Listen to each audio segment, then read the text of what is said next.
Just got back from Germany yesterday, so I'm looking forward to getting straight back into business. I've had about 8 days off from coaching, from business. I've done a couple of YouTube videos in here, but nothing too heavy. So looking forward to getting into it. So I wanted to talk about a subject that pretty much all my clients struggle with, everyone on this channel. And if you know my story, I've battled with it as well. The good news is today I'm going to teach you the solution, because we can go over the problem all day. We're not really going to get anywhere. I mean, going over the problem is a good way of getting things out and feeling better, but you can only do that for so long.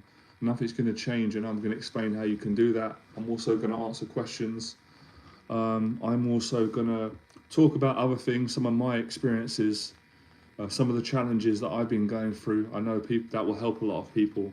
That's one of the best ways that I can teach anybody that's on my channel, any client, is by being honest and being brave enough to say to you that I go through challenges as well with mental health, with anxiety. I've lived with this stuff all my life, but the great news is I've still been able to be successful hundreds and hundreds of times. And again, we could get into success. How do we define success? What is it? I can touch on that. Opinions will be divided, but I think we all share an agreed collective agreement, that success is being able to accomplish things that are difficult, that we know on a human, in human standards, we know what is successful. For me personally, success is having the courage to face fear. That's it. Now, anything else other than that is a bonus, and I'll get into that. But my whole journey before I started teaching was, my battle was fear, anxiety. I couldn't face it. I couldn't deal with it. I was so sensitive. I was so afraid of bad feelings and fear and rejection and shame and all the rest of it. So I got to a point where I couldn't take it anymore. I felt suicidal, but I didn't want to kill myself. And I will make a video about that. I appreciate your comment. I haven't forgotten. I didn't want to kill myself, because I'm a God-fearing man. I believe in, I'm a Christian by faith. I wouldn't want to do that to my family, and and I'm God-fearing, but I didn't want to live in pain and depression because of the anxiety. So I was forced, you could say forced, inspired, however you want to use the words. Let me share the stream. Thank God, pain, the pain that I was in, the sadness, the depression, the low self-esteem, which was just killing me every day, it forced me to be brave and find my courage. And that's when my whole life started to change in every area. And before the external success came, money, respect, adulation, fame, a business, newer clothes, nice places, nice new friends, new experiences, those things all came, but they came as a result of me successfully conquering my demons, my social anxiety, my financial anxiety, my deepest insecurities with women, my low self-esteem, my emotional triggers, all these issues that I had, all these fears that I had, all these things that I was unsuccessful at dealing with. I conquered them through a process of continuously taking action. And I remember hearing Les Brown say, and it reminded me that when you're running a business or you're a teacher, you want to give people an experience. And that's what I'm going to give you today. I'm going to give you guys an experience. I'm confident I can do that with my words and my honesty and my energy. I want to give you guys an experience so you can get a sense, you can experience even a little bit what it feels like to break out of your fears, your anxieties, and actually to feel good about yourself as a man, as a person, to actually feel that feeling of victory in a very nice, healthy, in a very nice way, nothing toxic about it at all. So when I experience victory, when I experience that feeling of goodness, that feeling of love, that feeling that I'm doing it, I feel good about myself. I don't care what people think about me. I'm not worried about what might happen if I do this, or what will they say, or what if I'm exposed, or what if I'm shot. I got out of all that, and I connected to a deeper aspect of myself, the part of me, part of all of us, that how I was when I was a kid, when I was fine and I was happy and I was caring. And so I connected to that emotionally, spiritually, and I didn't know how to articulate what I was experiencing back then. Obviously, I was new, I was younger, and I was just breaking out of these fears that I thought I couldn't get out of for so long. I just thought, well, this is how I am. There's something wrong with me, and I can't change this. But the truth is, you can change it, and it's not really that bad. We make it a big deal in our own head, in our own interpretation of our own emotions. So that gives you some background about me, about what I'm teaching, and what's really important to me and my clients and everybody that comes on this stream. Hold on a sec. I'm just going to share this out. Any questions you've got, fire ahead, guys. I'm more than happy to answer the questions. Good to see you guys. Yeah, it is hard as hell at times. It really is. You're right, 100%. This stuff isn't easy. It's not always hard though. It's not always hard, but it is challenging. It's very hard at times. Very hard for everyone. Really difficult to face fear. Especially when you don't feel like it, and that's the biggest challenge for most of my clients. That they want to do my coaching, they want to invest in programs, they want to go out, they want to do these things, but it's hard for them because they don't feel like doing it, and they're waiting for New Year to come. Everybody's waiting to feel perfect, and then they're going to take action. But it doesn't work like that. Sometimes it works like that. Sometimes you do feel good, and it is easy to take action, and it's easy to ask a woman out and not be nervous. It's easy to go to and see your family. Why do I stammer under pressure, but alone I don't? Well, you just answered your own question, because when you're on your own, you're not under pressure. But when there's people around you, you're feeling the pressure. So the only way that you're going to overcome this, mate, is by applying what I'm teaching today, and it's not easy. So you've got to keep putting yourself in that situation. You've got to learn to handle that pressure. You can only do that by being in the arena. That's the thing that challenges a lot of people. Everybody wants a method. They want a quick fix. They want something that's going to take away their social anxiety. People want to overcome anxiety without facing anxiety. You can't do it, in my experience. You can't do that. You can't say, well, I want to do a public talk, but I don't want to do it if I get nervous. Then you're not going to do it. You're never going to get past it. It don't work like that. People think, well, I want to make more money. I want to get business coaching from Jonathan, from myself, or someone else, but I don't want to have anxiety around money. I don't want my money fears to come up. Well, you can't do it then. You have to face this stuff. You have to face it. If you don't face it, then you're never going to get over it. And that's what I learned on my journey. I did the same. I know all your patterns, or most of your patterns, guys, because I had all your patterns and I still got them. I know all the patterns. I know the fears. I know the thoughts. I know the insecurities. I'm the same as you guys. But I guess what makes me different is, I mean this respectfully, I'm a bit braver than all of you. I'm willing to face things maybe a bit more than a lot of you are. And, respectfully, that's why you're on my live stream today. You've come to my live stream because you want to get strength. You want to understand, how did Jonathan do it? I'm the same as you. I'm not better than you. I'm not below you. By changing my mindset, by saying to myself, you know what? Sorry, forgive me, Lord, for my bad language, but I can't do this no more. I can't be this scared person. I can't be worrying about everything. I can't be letting this beat me. I can't be being beaten by my demons, by my thoughts, by my emotions. And to get out of that place, the emotional negativity, the taunting inner thoughts, the deep feelings of insecurity, you're only going to get out of that through massive action, in my experience. And I know I'm right. I've been coaching for almost 11 years. I've been around a lot of smart people. I learn. Hold on a second. Why is the internet not working here? Such a pain. So the solution is take action, but I get it. Listen. It's not easy for everyone. Everyone's in different places. Some people on this channel can take action now. And, I'll ask the question now, it's a rhetorical.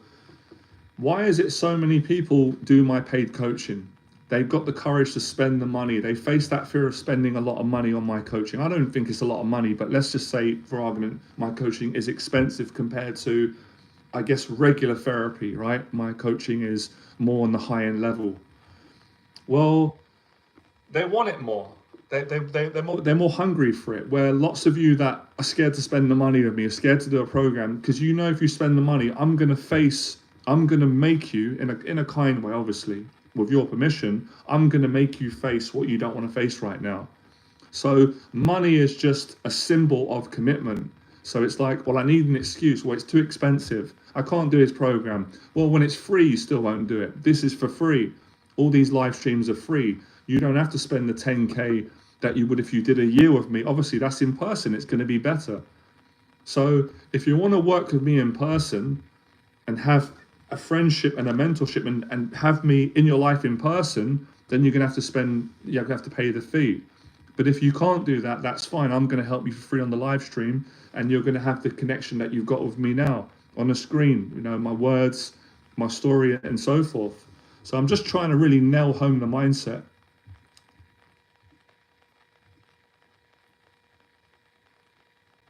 Well, that's a good start. I mean, yeah, there are certain words that we find hard to say. Listen, I had the same thing that you had. I used to stammer in social situations because my social anxiety was crippling. I had the same thing you had. Listen to me again. Let me try and get this from. I'm really trying to help you, right? There's certain words that I couldn't say because I was so nervous. I tried to hide my nerves and I wouldn't pronounce my words properly. It happens to me from time to time. But how I got over that AD123 is by putting myself in those situations that I knew would trigger my stammering, my anxiety, and I practiced that until it went away. That's my teaching. You have to practice being in the fear and communicating, and that's how I hate saying these things because I don't want to feel like I'm showing off, and I don't want to be egotistical, and I am a God-fearing man, but the way that I got good with women and the way that I got confident and the way that I was able to go on hundreds of dates with beautiful women from all around the world, from where I come from, the place I come from, I thought I was ugly. I thought I wasn't good enough. No woman would ever want to date me. I wasn't attractive. I wasn't a man. All those things. I come from a very bad place, like my followers, very dark place. Originally came from a good place, but got abused, got bullied, got hurt, got traumatized, etc. So the way that I got good was by going out in real life and putting myself in situations and saying to women, "Hi, nice to meet you." And I practice being honest. And when you're honest, it's always going to make you nervous and vulnerable because everybody has it. Everybody's got a fear of being honest, telling the truth. Why? Because when you're honest and open, you're vulnerable to being hurt. It's easy to put on a mask. It's easy to put on an act because then you don't have to face your own emotions. It's not personal, but you don't grow like that. So getting over social anxiety is not just about saying words. It's not enough. It's saying words that are honest, that are true. Now, you don't have to be perfect. None of us are. But you have to communicate. And sometimes that means stammering through your words. I've done it. Look, it's not really a big deal. No one cares in the end. We're all going to die. Next week, no one remembers. I've stuttered about 1 million times in social situations. Do you think I don't even think about that no more? You know, no one cares. But you've got to go through that and you've got to grow through that. And obviously, I've said it on my videos before, I only work with committed clients because I can't help you if you're not committed. So if you're committed financially and you want the mentorship, get in touch. I'm the man that can help you if you're committed. If you're not committed at the moment financially, that's fine. I'm going to help you for free on the videos anyway. But you've got to be committed emotionally. So it's about commitment. I made a commitment in my darkest times, my lowest points, that I'm not doing this anymore. I'm not running anymore. I'm not hiding. I'm not letting the anxiety, social anxiety, life anxiety, financial anxiety, paranoia, depression anxiety, health anxiety. I'm not letting those things stop me.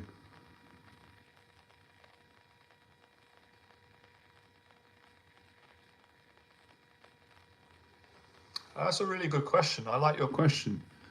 It's not a weird question. It's not a weird question. What would your day look like if you were a millionaire versus what it looks like now? That's a great question. I can't answer that because I'm not a millionaire at the moment. I know I probably will be. I probably will be a millionaire eventually. And I'm glad you said it because that's one of my new goals. If I was a millionaire right now, I would definitely give a lot more money to charity because I do give, but I'd like to give more. So I'd give more money to charity. I definitely would transfer my mum and dad some more money over. I'm just a kind person, and obviously I would fulfill my own selfish needs, but I don't. So yeah, but I'd still be teaching, because just because you got loads of money doesn't mean that you are successful everywhere. You still got to face life. You still got to face fears. So there's a lot of millionaires out there that need my coaching. There's so many millionaires right now that are sitting down and they need my coaching. Why? Because they still have social anxiety. Do you know how many millionaires have got social anxiety? They're paranoid, trust issues. They're shy people. They're extremely hardworking and they're successful, but they're not successful in every area. So what I teach, it's a lot more valuable than money or fame. It's what I teach is true.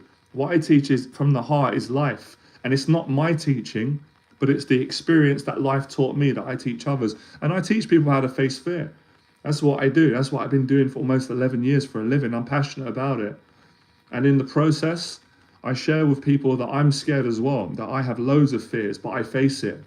And I face it again and again and again. And that's how you live a successful life, however we want to determine it. So for the first 14 years of my life, I did what all of you are doing right now, most of you. I ran from fear. I didn't face it. I didn't face social anxiety, financial, life, relationships. I didn't go to the boxing gym. I basically isolated myself from everyone. I hid in a small flat in Fulham Broadway. Um, I watched movies to hide. I ate junk food. I literally isolated myself in a room. That's how frightened I was. That's what fear can do if you let it get the better of you. That's what mental health can do.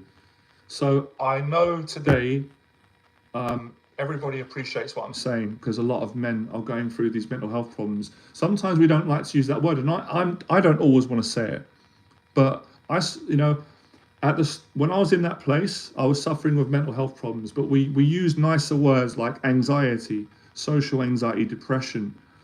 But really, those were all consequences of a mental health problem. So you've got to face your mental health issues to get into a better place, and it's a lot of work, but it's worth it. I love it. When you do it, guys, I promise you, when you do this work, when you take action on your fears, whatever they may be, as challenging as it can be, you will feel so good about yourself.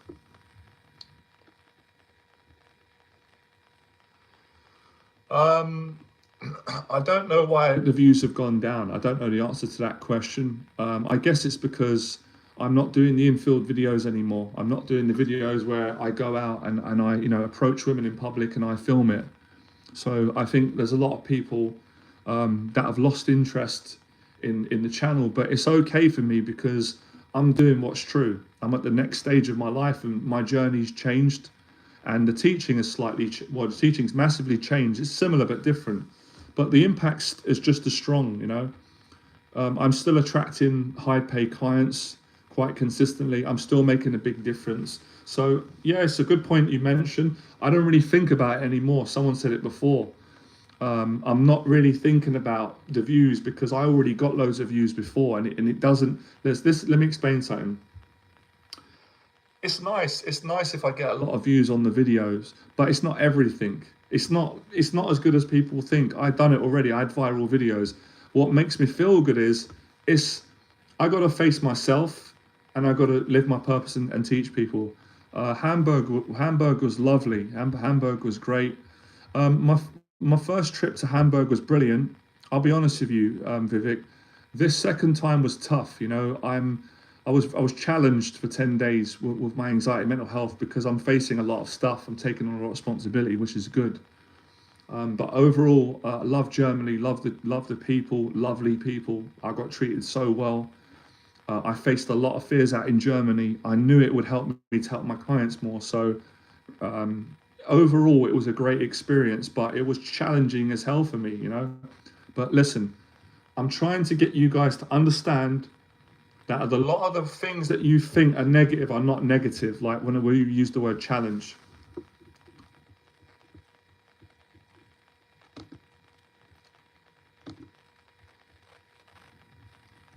I'm just sharing the stream.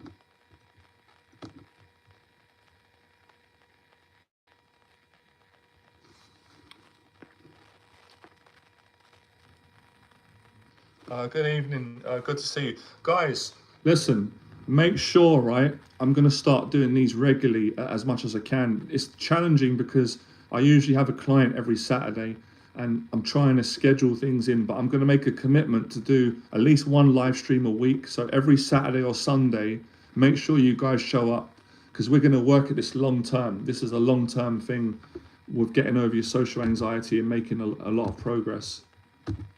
Right, hold on. I got some new things to share. How many of you want me to share some new things I've learned about social anxiety that I could share with you today that will change your life? Let me know in the stream if you want me to share them. I'm not going to share things if people are not really going to appreciate it because it takes me a lot of energy doing these streams. I mean, I'm going to share it, but I want to know that people are going to use it and not just watch a video and hit like.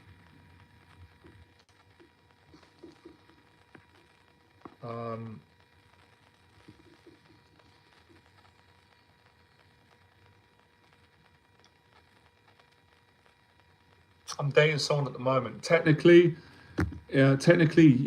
yes. I have a girlfriend, so I'm dating someone. Thank you for asking.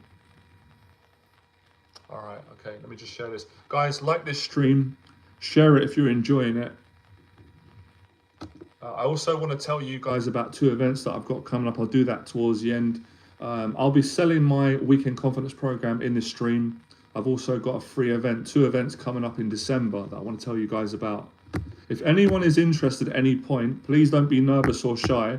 If anybody on this stream wants to work with me and do coaching, it's very simple. I'm very simple how I do business. Send me an email now and I will get back to you and we will talk about whether we can work together or not. Whatever program it is, whether it's one-on-one, if you need a private conversation, then I'll get back to you on the email. Because sometimes I've learned people are scared to ask for coaching. They want to get coaching. They don't know how to ask it. Just ask me and then I can tell you and see if I can work with you, right?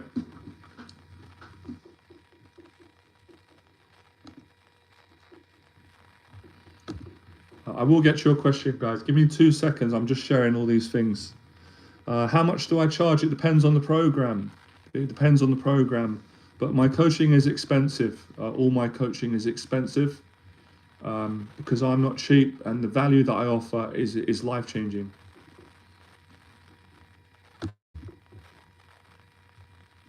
But I am fair for, you know, I've got a business model, so it starts off free, doesn't it? These streams are free, free for you guys.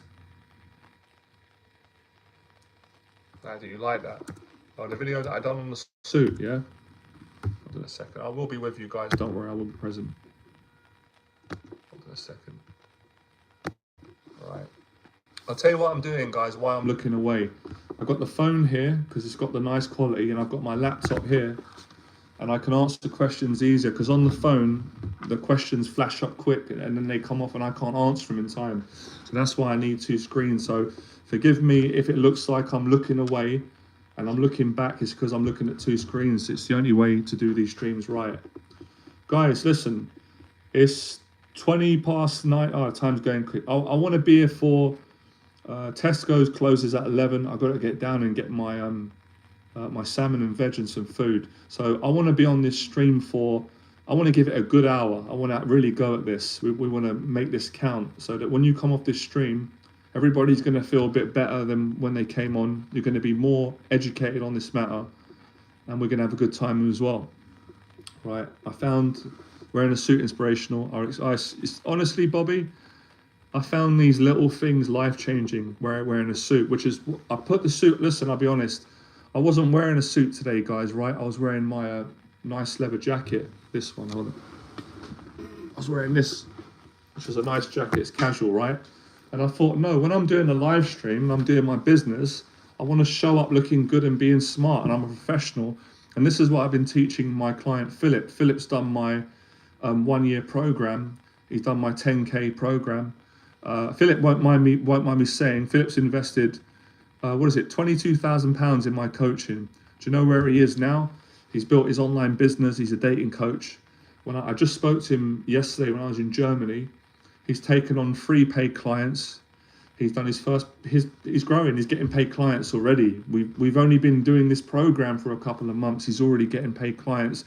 By the end of the year, his income's going to keep going up, and more importantly, he's making a big difference. He's changing people's lives. What was my point in saying that? Sorry, yeah. So I spoke to Philip about that in one of our sessions, that if you're going to be a teacher and an expert, it's important how you show up. People are going to judge you based on what you dress. So if you're running a business and you're charging high prices and you're dressing like crap and you're not showering and you're not taking care of yourself, then people are not going to take you serious. So it's not about, oh, I'm wearing a suit because I'm egotistical. No, it's not about that. It's doing it from the right place. It's because I'm a professional. And if you go to a doctor, or you want to buy a house, you want to see someone show up professional. And I like suits anyway. There's something nice about suits. So it's about doing it from the right place. So back to Bobby's question, when you wear a suit, you make a good impression. And I think every guy looks great in a suit. And I think women love men in suits. I've never met a woman in my life. I've never heard a woman say, oh, I don't like a man in a suit. And when I'm on YouTube, when I'm learning from other people, from Jordan Peterson or other people, or Les Brown, it's nice seeing them in a suit. So I'm not saying that you've got to wear a suit every day.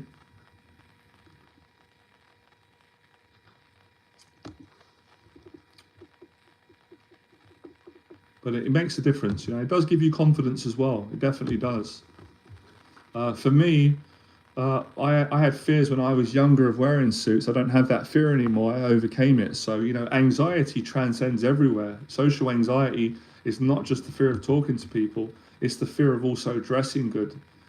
Because a lot of people with social anxiety, a lot of my clients, they don't want attention, because they're ashamed, they're embarrassed. And I help them to get past that and improve that. So you're not ashamed of yourself fundamentally. And, if you want to wear a nice suit, and, a suit is a symbol of business. So the suit represents quite a lot. If people can get their head around being egotistical in a negative way, which I don't like, and I don't think I am, and most of my clients are not into that sort of stuff, it's coming from a good place. And it's important. Our parents teach us this when you grow up, your mum, your dad, if you've got a job interview, if you go to school. So the suit is really about showing up with respect, with class, being professional, taking healthy pride in your appearance, and giving you guys a great service. I mean, I think I can give you guys a better service in a suit than I can in my t-shirt. But at the same time, I've changed lives in a t-shirt, in casual clothes. So it's not being overly sensitive and overly rigid because someone wears a suit or not, but a suit makes a difference.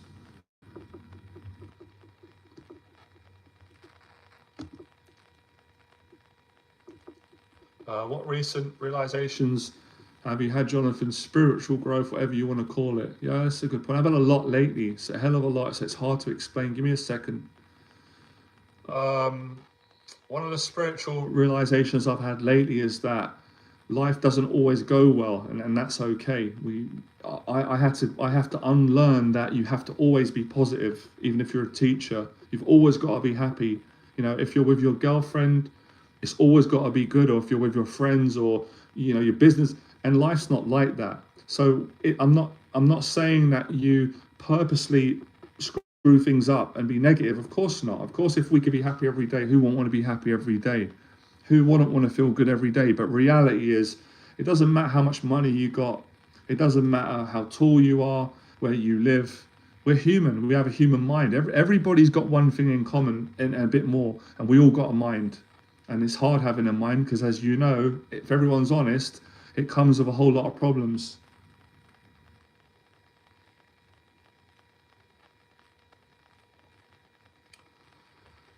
Jonathan, I'm good looking. I get lots of looks from women and attention, but find it hard to talk to them and date women. I'm too nice and they don't like nice guys. Yeah, you've answered your own question. That's it. You need to take your own advice.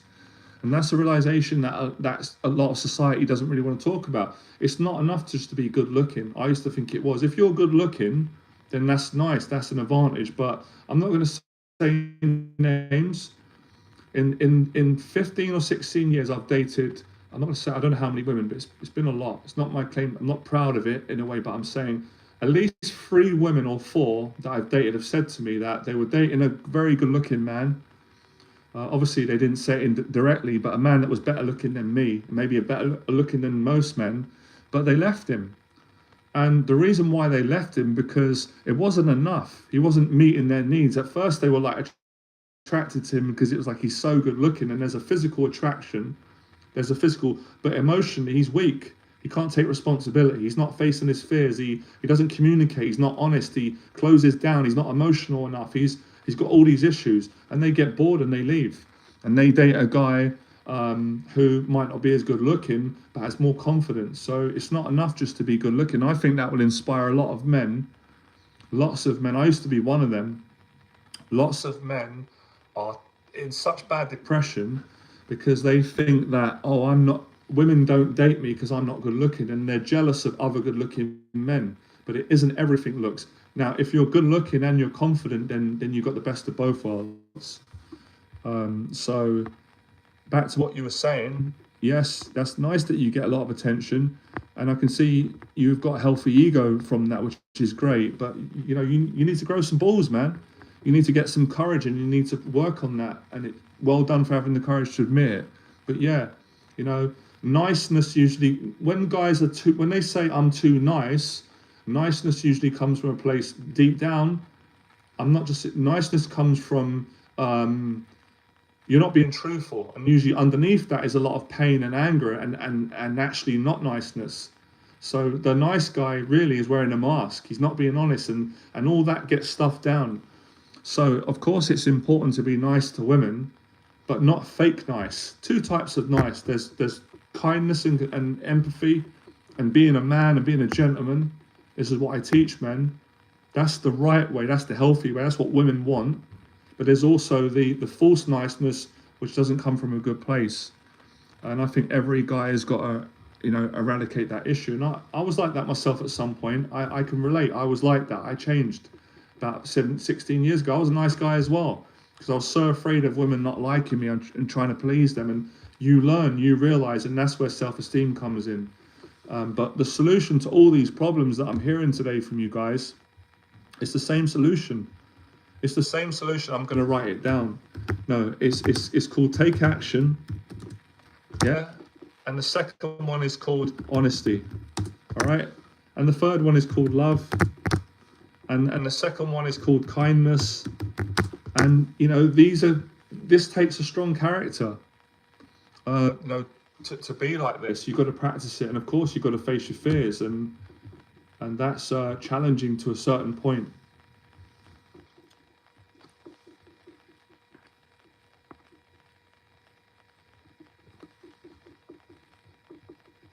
Sorry, I just realized I didn't tag this video. Right, I'm going to share some new things that I've learned to clear in my head.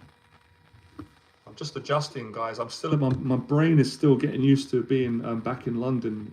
I know it's only 8 days away, but I got used to being in Germany, and I've had my brain. I've just got to get it. Hold on a second. Gives people time to get your questions in.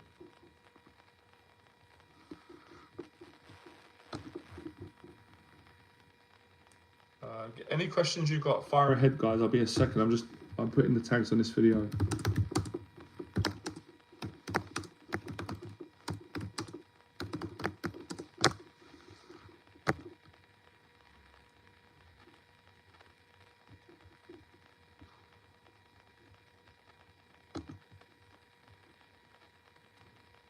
I think another reason why my videos are not getting as many views, because people don't like the truth, and I most of the time I speak the truth about issues that are very sensitive, about fear. People don't want to hear it, so they click off. People want to hear, oh, this person said bad things about that person, this celebrity outed this celebrity, this person called. People want this drama stuff, and you don't really get that from me. I'm not into that stuff.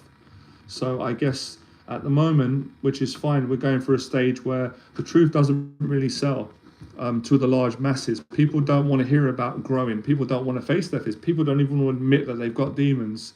And I talk about all these things, and they're challenging for you. And I understand that. I don't take it personal. But the ones who do stay on, they're the people that I'm meant to help. And they're the ones that are going to appreciate what I'm teaching, and I appreciate them. So really, it just comes down to what's trending at the moment. But it will pick up. My message will start getting out there again. And as a result, the views will pick up, because you can't deny the truth. And you can't deny what is true, what is meaningful, and what is forever. I'm really speaking about love. I'm speaking about honesty, about conquering fear. And for me, that never gets boring. It never gets boring. But maybe some people don't want to hear it. I understand.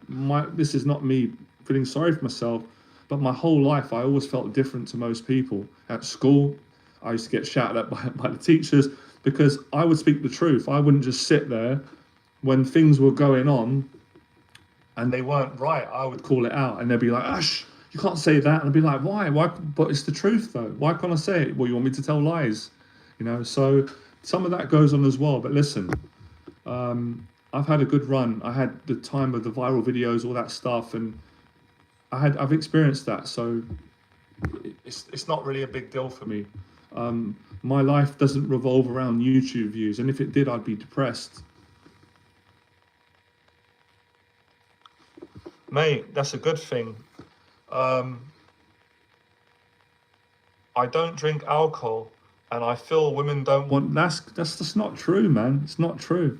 It's not true, mate. You should be thankful, man. You should be thanking. You should be thanking God if you believe, or if you don't. I respect that you don't drink. Many people got alcohol problems. Listen, that's not true. Men have got a belief. I understand that if they don't drink alcohol, women are not going to want them. I don't drink much alcohol. I don't drink very much. As a period, I didn't drink for 3 years, and I had great success with women. So this is all in your own head. But I understand why you feel like that, because society, they kind of condition us to believe that. Go for a coffee date. Go for a coffee date. You can have a fruit juice. You don't have to drink alcohol to attract a woman. That's nonsense.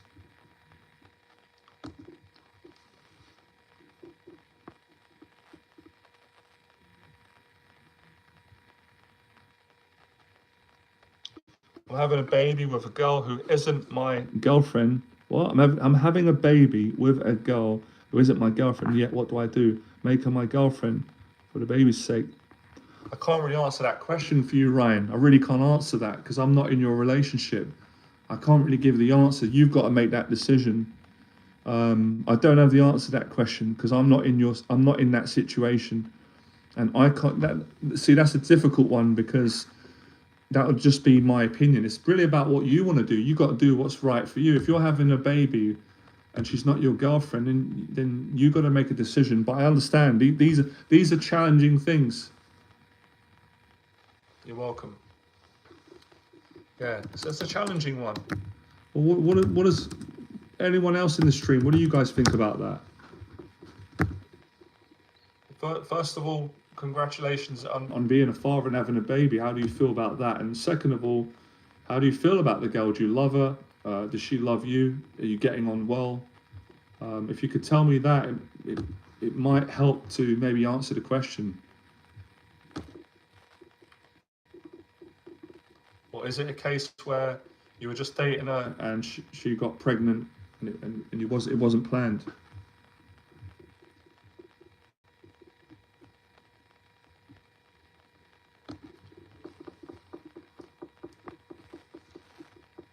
It really isn't easy doing live streams on this phone when I don't know why. I think I've got to change the option. The questions.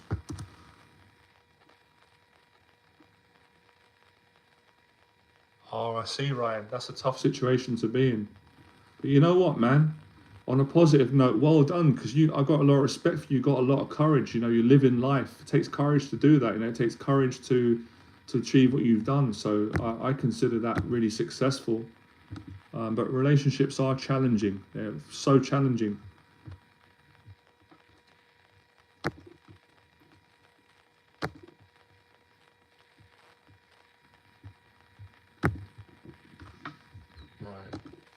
Here we go, I've got it up now. Now I can do this. Why is the internet so slow? Now I can do this. Hearing me again. Okay.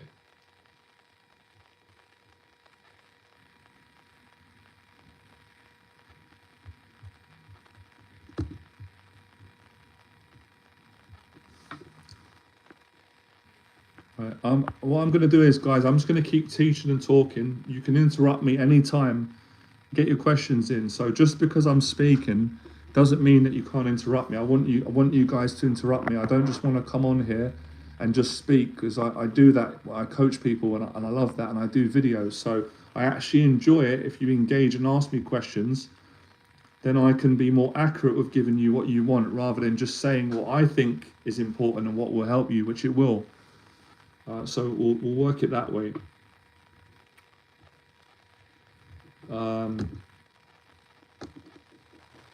Also need to let you guys know about do you guys know about my new Meetup group that I've built? I'm really excited about it. I've got 31 members already. I've got an event coming up on December. This is a free event. If you guys are enjoying today, let me know it in the box below, because I'm doing an event in person, which is exactly the same as what we're doing now, but the difference is we meet in person, and that's amazing. And I know pretty much probably everybody is going to be nervous to meet me and each other in person because of social anxiety. I promise you, if you can push yourself and face that fear, then we're not going to have any problems.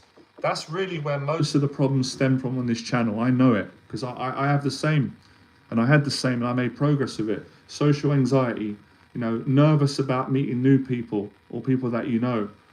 I'm going to do a lot more videos on that. I also like the fact that what Ryan's doing, that you guys can get out your stresses. Listen, man, let me know if you guys disagree. I doubt it. Today, mental health with men is just diabolical. The mental health that us men go through, the suicide, the depression, the anxiety, it's all over. So let's do something about it. Let's help one another.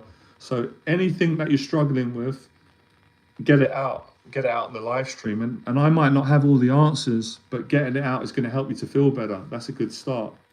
So having, people that you can talk to. But you guys, well, I hope you know my philosophy. I'm all about getting things out. That's important. You need people to speak to. But I've got a no bullshit attitude when it comes to, you've got to take action eventually. And I live by these standards. And sometimes I don't want to hear my own teaching. I don't want to hear it, because it scares me as well. Because when you're going through things and you're struggling and you're being challenged in a relationship, you've got decisions that you want to make, and these decisions are difficult. They're painful. They're frightening. They make you feel lonely sometimes. They make you feel guilty. They make you feel ashamed. You feel like you're on your own. You feel like no one understands you. You feel like no one's going through what you're going. All these things we go through. To take action when you're in that place, I'm going to say it, that takes a warrior. That takes a real strong person. And that's what I teach. That's what life taught me, and that's what I have to live. I try and live it every day. It's not always easy. Sometimes it's easy. Sometimes it's so easy for me. I can face fears. It's just like, I just enjoy it. But there are times where I hate it, same as my clients do and my followers. I don't want to do it. I don't want to come out my house. I don't want to face people. I don't want to think about Christmas, the New Year. I've got to pay tax. I've got a relationship to deal with. I've got my family. I've got all these. I don't want to deal with it. It's easy just to go, can't deal with it. I'm going to go to Tesco's, get some ice cream and cakes, and I'm going to put the boxing on, and I'm just going to close it out. I understand. I go for it as well. But what I can tell you is, you guys can overcome it. You can face this. You can overcome it. I've done it hundreds of times. I've been doing it for the last year, and I teach my clients to do it. So, this live stream's about how to face people and speak to them and be honest and vulnerable when you're in pain. How to face life when you're in pain. That's the only way that you get out the pain, and then you get into a great place and you build a momentum. Yeah, I've been doing YouTube shorts. I'm getting a lot of views on them. Thanks. I've noticed that. So, taking action when you're in pain, that's success. It doesn't matter if you've got $1 million in the bank, if you've got nothing. It doesn't matter if you're on state benefit. It doesn't matter if you're broke, if you're doing 9 to 5. When you get down to it, none of it matters. But can you take action when you're in pain? Can you take action when you feel like you don't believe in yourself? Can you take action when things are not going the way that you want them to? Can you do it? I'm saying, yes, you can do it. You can do it. I never believed I could do it when I started out on my journey. I thought I was the weakest man that was alive. I was ashamed. I was embarrassed. I didn't like myself at times. I didn't believe in myself. I couldn't find the strength. But that's what I thought. That's what I told myself, because I allowed the opinions of other people to make me feel small. And the things that happened to me at school, the bullying and the way I was brought up, and growing up poor, growing up in a council estate, and thinking that I'm poor, I'm not good enough, I can't do these things, or I failed at school. Or, when I tried to speak in front of a group of kids at school, I started stuttering, everyone started laughing at me. All these things used to go on in my head. And then I said, do you know what? I got nothing to lose. I got nothing to lose. I'm broke. I haven't got any money. I don't have a girlfriend. I didn't get an education at school. I haven't traveled anywhere. I got a small social circle of friends. I don't go out of my area. I'm broken. I'm on the floor. I'm defeated. And as I started to think about that, although that hurt my feelings and it made me feel terrible about myself as a man, as I kept going on and I went, I actually feel free now. I got nothing to lose, only to gain. Right. Everything that I'm afraid of, I'm going to face it. I'm facing it. And the excitement that come up in me, the confidence, the self-esteem, I didn't know I had it. I didn't need money for that. Needed courage, needed commitment, needed heart, needed guts. What real men are made of. Certainly the men of the old school, real guts to put it all on the line. To do what Tyson Fury done when he got knocked down by Deontay Wilder, to get off the floor when you've been smashed to pieces, and you're just done. He got back up, and he went on to win the fights. That's the sort of, I'm not Tyson Fury, and I love Tyson Fury. I'm me. I'm Jonathan, and all of you are unique. But that's what I done in my own life. I got off the floor when I was defeated, down. No money, no savings, no rich parents, no one to help me. No one to, at times, no one to love me when I needed it. I was on my own. It was me, it was God, and it was just me and God. And I had to face darkness, and I had to really go into areas that terrified me as a child, all the way up until a young man in my 20s. When you don't know if you're going to succeed, you don't know. I didn't believe in myself all the time. You don't know. You're so afraid. You don't know if it's going to work out. That's having courage. That's having heart. That's real courage. When you don't need things, you don't need fake things, and you just got your heart, you practice courage. And eventually I made money. I got a lovely girlfriend. We moved into a nice place.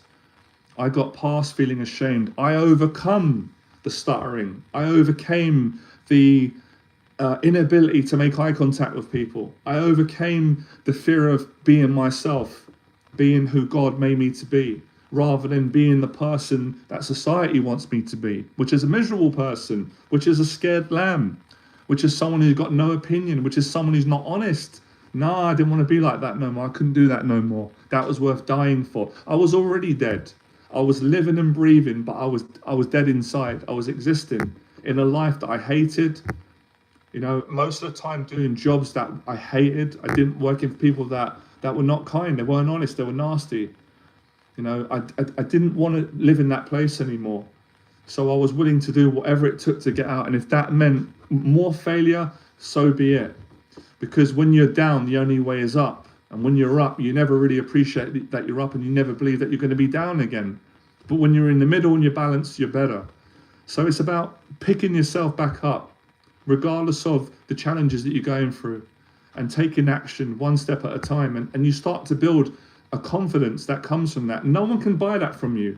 No one can steal from me the confidence and the courage and the experience and the character that I've built on my journey. No one can take that from me. They can't buy it from me. They can't manipulate it. They can't steal it. That's within, that's in the heart.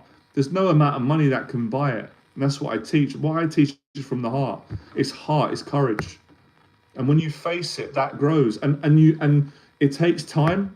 It's not easy, but the money always comes. The nice girl always comes. People are attracted to brave people.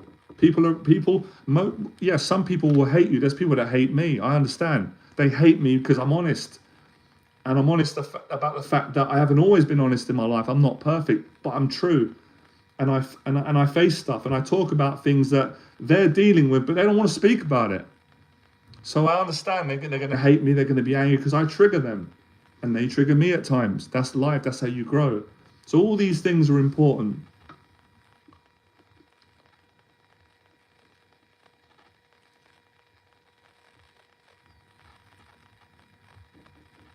So that's what it comes down to, and that's really what I'm outlining today, how to face social anxiety and fear and take action when you're in pain. And eventually, you're not in pain anymore. The pain that you're in, it transforms, and it transforms into, what's the opposite of pain, guys? Peace. Would you say peace? I would say the word peace. Would you say love, freedom? We can use those words.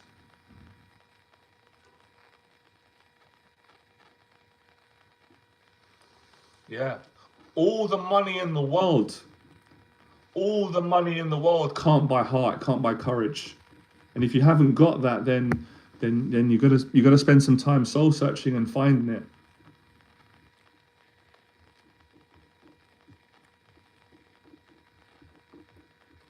And courage is rewarded, Courage is rewarded. Cowardliness is punished. That's how the world works, whether we like it or not. You suffer when you don't face your fears. Very simple for men. This is how all men are. I understand. I'm a man as well. We suffer when we don't face our fears. We suffer the burden of guilt and shame, and we suffer because we know in our hearts, it doesn't matter what people think, what offends people, what's not politically correct.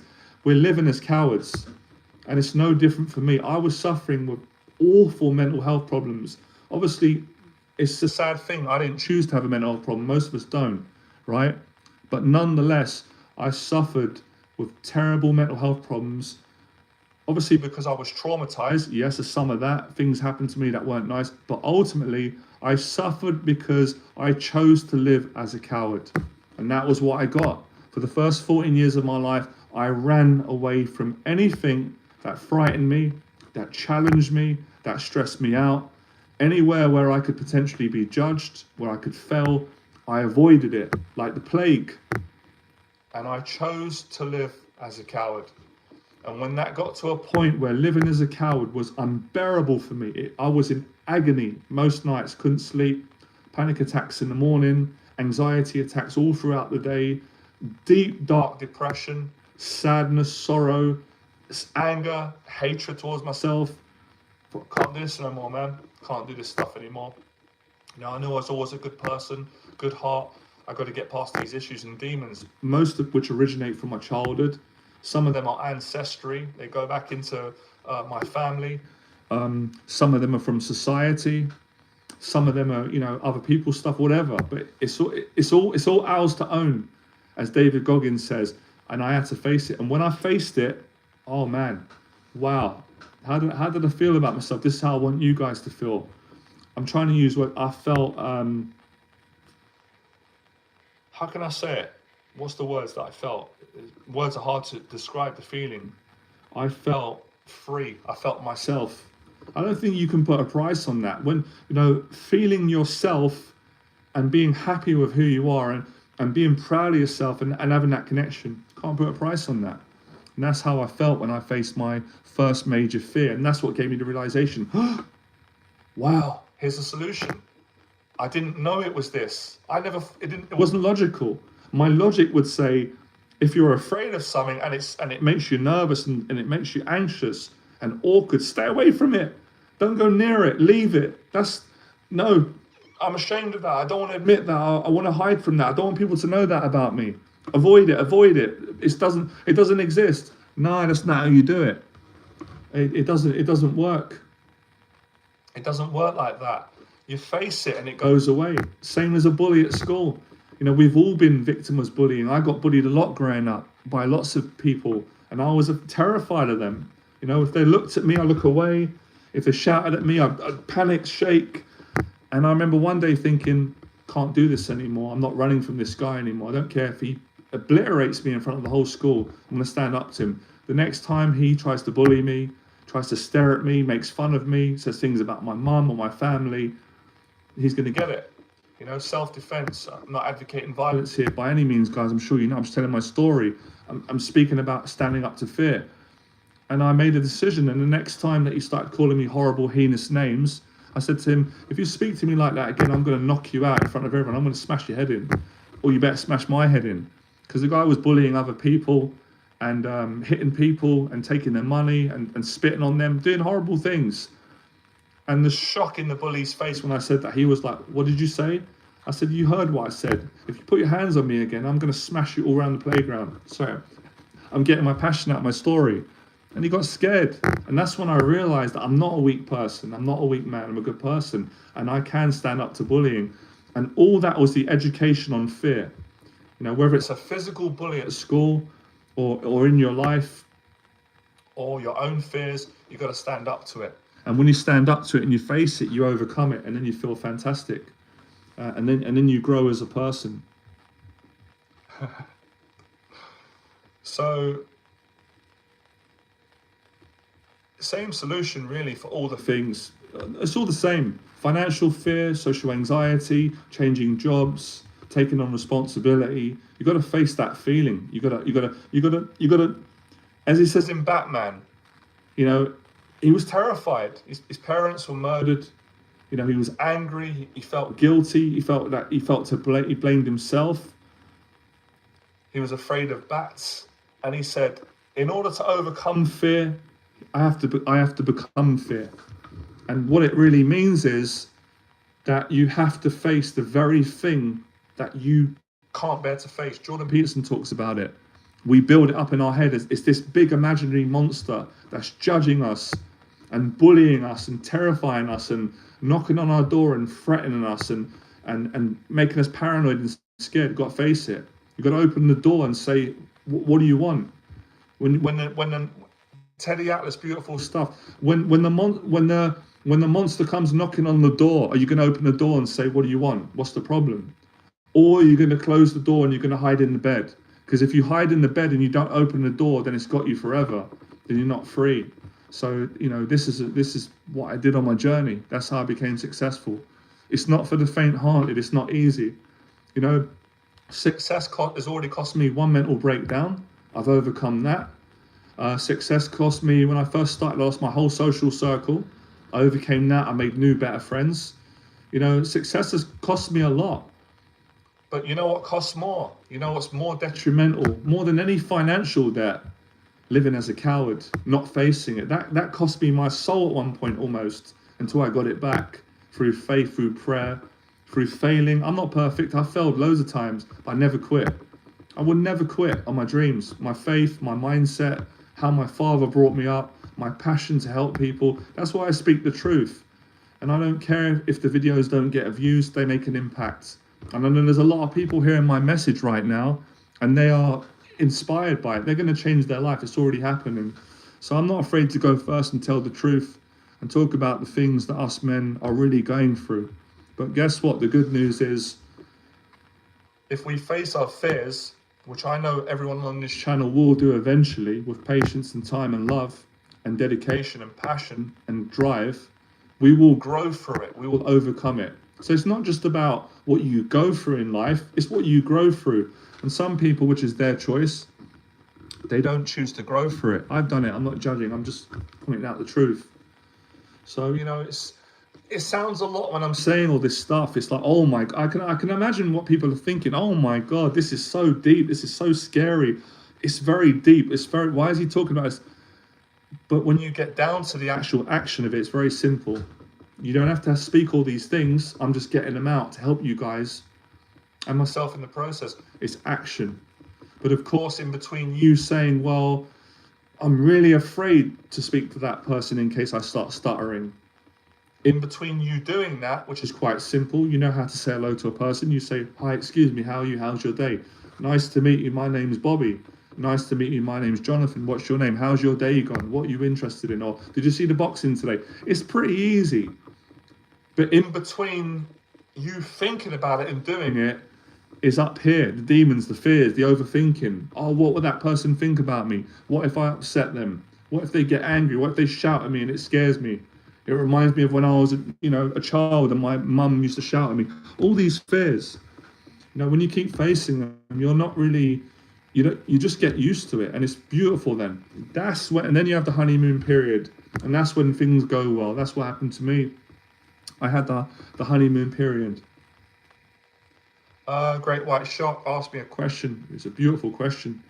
Do you reckon God assists those who face fears and push out the comfort zone? I'd be a fool to say no, 100%. I fundamentally believe that. I believe that was how I overcame my challenges, especially at that time, 100%. I'm sure there's actually, I'm not 100%. I don't know the Bible in and out. I know the gist of it. I'm sure there's a chapter in the Bible where it says, God loves a trial, or God fortunes the brave, these sayings. And that's exactly what you said. Of course it does. And even if people don't believe in God, which is their choice, I respect that. People support brave people. We're inspired by them. It's intrinsic in the human condition. That's why women don't date cowards. I'm sorry to say, I'm getting stuff out. Most women are not going to date a coward. They will not respect a man who's a coward. They won't. Of course, you're going to get some exceptions to the rule. There's going to be some women that, and that's wonderful. But generally speaking, and this is what women have taught me, I'm not just making these things up. I'm not generalizing. This is what I know it from my own experience. Most women, they don't want a perfect man, because none of us are. But they want a man who's got some. They want a man who's got some balls between his legs, and he's got some bollocks, and he's got courage, because they're not going to trust to date a man that can't protect them and can't handle challenges and can't take responsibility. So this is intrinsic in human psychology. Men are the same. We know it. Let's be honest, guys. We don't respect one another if we're cowards. You guys wouldn't respect me. You wouldn't have the respect that you've got for me right now, and I appreciate that. If I didn't have courage, you wouldn't listen to me. You wouldn't trust me. You probably wouldn't like me, or maybe you would like me based on my personality. That's irrelevant. But you respect me because you know I face stuff. You can tell, you can listen. You can see on my face that I've had a hard life, that I've struggled, that I've been traumatized, that I've been in pain. But you can also see that I've lived a great life as well. I've had many good experiences and I've faced stuff. And everything I speak comes from facing things. It doesn't come from sitting down and just reading books and quoting stuff that people read. It comes from doing the work. And doing the work is about facing fear. And I've faced hundreds of fears. And the reason why I'm so passionate about what I do, number one, is because I'm compassionate, 100% compassionate towards men who have this anxiety disorder that I had all my life. And I still have as well. I have to battle with it every day, same as my clients do.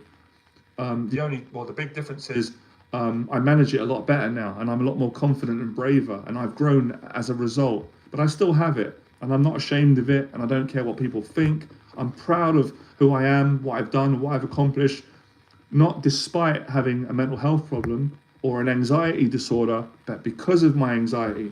I only made money because of my anxiety. I only built a successful global business because of my anxiety. That's the only reason. I got into teaching to help other men because of my anxiety. I know how it feels, but I know how much progress men can make if they take my advice and they go out and they face the fears. Very simple, really. But at the same time, I'm not disputing that it isn't easy. I've never ever said that it's easy.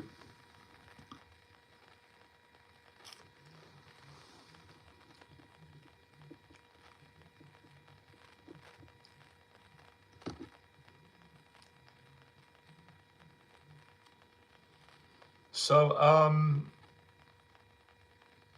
I guess what I'm really doing today is, guys, I'm really clearing the air. I'm really cutting the bullshit, and I'm telling you from my heart. I know all the things I'm talking about today. Every single one of you are going through these. You're thinking these things, you're feeling this, but a lot of you, you're scared to say it out loud. And I'm not judging you for it. I'm doing it for you because I used to be the same. I was scared to say this stuff out loud in case people didn't like me, in case they thought I was bad. But you're not bad. It's it's part of life. We all have it. It's how we deal with it. So getting it out frees you.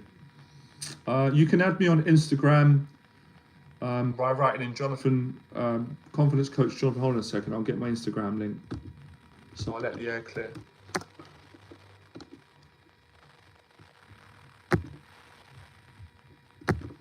Yeah, I keep forgetting. I've got to tell you guys about the new Meetup group I've got.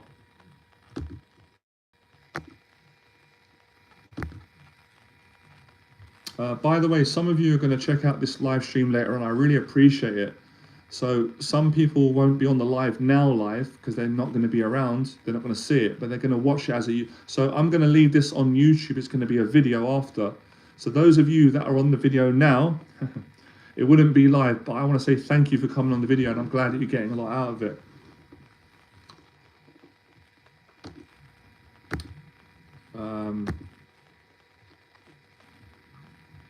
Right, so let me just bear with me a sec. I like to do this same as you guys, right? Because I'm naturally an introvert as well, so I gotta just relax and process. I've been speaking a lot. I've got to clear my head, let it sink, let it die. It gives you guys some time to process. I'm gonna go and get some water. Any questions you've got, fire ahead. I'm really enjoying the stream. Just a sec, guys. I'm coming.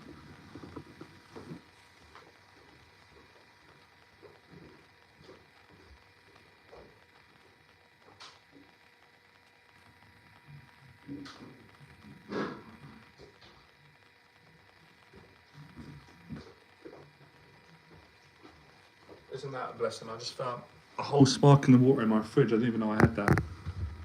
Right. So I've got to tell you guys about the weekend program that's coming up and the new event, the new platform. So excited about that. I don't know how I'm doing this today, guys. You know that I'm exhausted, but I'm full of energy. The 8 days in Germany, I've just been doing so much, so I don't know how I'm able to do this stream today. I'm just trying to collect my thoughts. Right. Hold on a second. I need some water.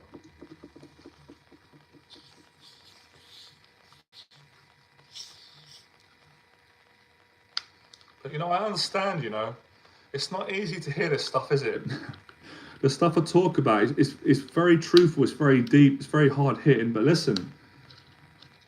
I think it depends on you, where you're at, how bad you want this. For those people that want to overcome this problem, which is an anxiety-related issue, I'll tell you what the problem is, right? Let me just put something into perspective. So let's just clear some of the BS.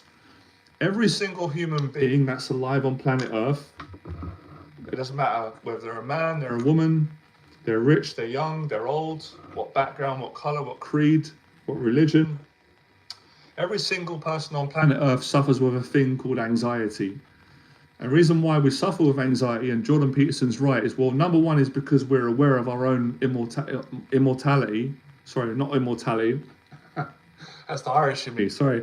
We're all aware that we're going to die, unfortunately or fortunately, however you look at that. And that is a good reason to be afraid. He's right, Peterson. And that was my childhood fear. I still got it a bit, an anxiety, fear of death and losing people and dying. I'm sorry to be morbid, but that's true. So that's what makes people have anxiety. Secondly, if we're being honest, most people, we care about what people think about us. We're very dependent on what other people think about us. Are they going to love me? Will they not like me? Are they judging me? So that creates anxiety and worry. Third one is things that are going on in the world. There's always negative things, media, things like that creates anxiety. So everybody has a certain amount.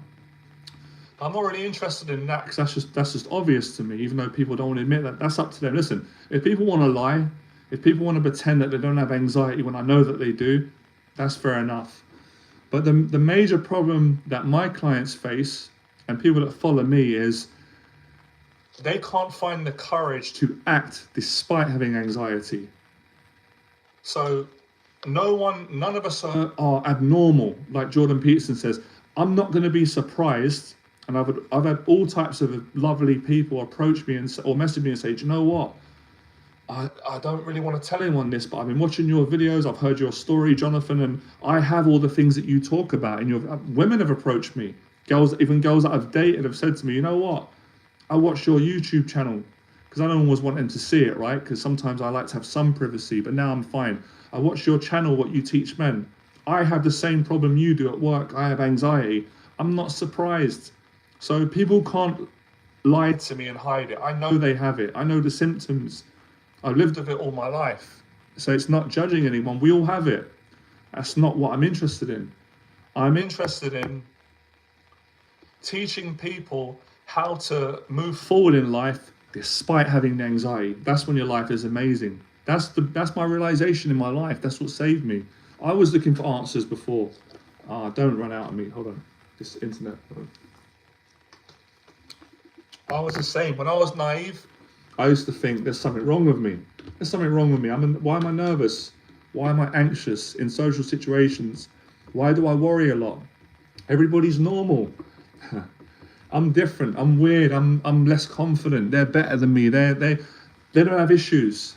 Everything's perfect for them. They're just social. They're natural. They don't worry about what to say. Man, that's when my naivety broke, when I started going out. When I started taking on fear, I said, hold on a minute. Same realization David Goggins had, right? And this was a nice realization because I used to always put myself down. I said, hold on a minute. The same people that I was always worried about them judging me, and people that did judge me, they're not doing what I'm doing. They don't have the courage to do what I'm doing. They laughed at me and made fun of me because I was nervous and I was a bit awkward and anxious, and they were able to hide it better than I did. Or maybe they had less anxiety. They laughed at me, they put me down, they made fun of me, but then they ain't got the courage to do what I'm doing. They're doing a job that they don't enjoy because they ain't got the guts to quit their job and start their own business. I'm not judging them, but they've judged me. And I quit my job, and I did have the courage to take that risk, to put myself in situations when I wasn't sure if I could handle them. Put myself in a situation where I know I'm going to start stuttering, where I know I'm going to be awkward making eye contact. I know everyone's going to see I'm nervous, but I still did it. That's courage. That's heart. And to keep doing it and doing it again and again when it's hard, and you keep doing it, and that's how you grow. And then all of a sudden you say, hang on a minute, I'm trying to get approval and love and respect and appreciation from people that are, sorry guys, the internet is really bizarre. The more truthful when we get into these talks, I don't think the internet likes this. So I related to David Goggins when he said that. I had the same realization as Goggins when Goggins said, hang on a minute, the same people that I was worried about judging me because I've got issues and I've got anxieties, I've got many issues, they got the same issues just as much, and they're not facing it. So my whole message and teaching is about helping men who've got issues and anxiety to face it, and that's how they change their life. Does that make sense, guys? So it's not about shaming yourself or being ashamed because you have anxiety. It's about, well, what can I do with it? And if you speak to any honest teacher, anyone worth their money, anyone who's got any truth, anyone who's done anything of any significance and is genuine and they want to help people, they're going to say the same thing. They're going to say to you that they've had the same anxieties and issues that you did or you have right now. But the difference is they had the courage, they had the guts, they had the spirit within human beings to take it on. And in doing so, they grew in confidence. So my confidence comes from doing the work, facing the anxiety. A little bit of problem with the internet. So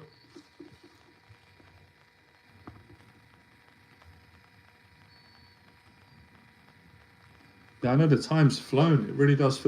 You know what?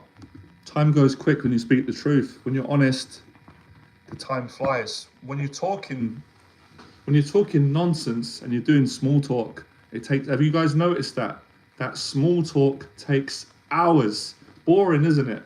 I bet Oh, don't do this to me, man. Hold on, guys. Hold on. We're getting more on the stream. I knew we were going to have a great time today, and battery's going to start running out on these devices. They need to come up with a new business idea about how to keep the batteries lasting longer, man. Right, how are we going to solve... Hold on a sec, guys.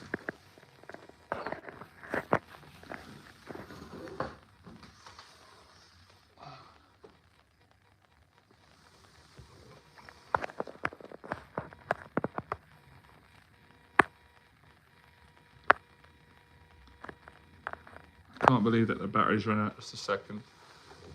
Right.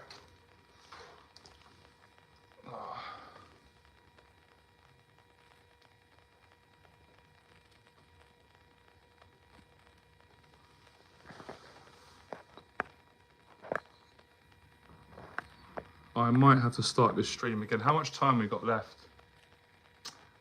My apologies, guys. The battery started to run out. I've got to charge it, and I'm having to hold it in this position, and it's not comfortable. See, challenges always come. And one of the things I've learned, I call it the Floyd Mayweather, is being calm in stressful situations where there's pressure. That's a skill in and of itself. Right. Hold on a second.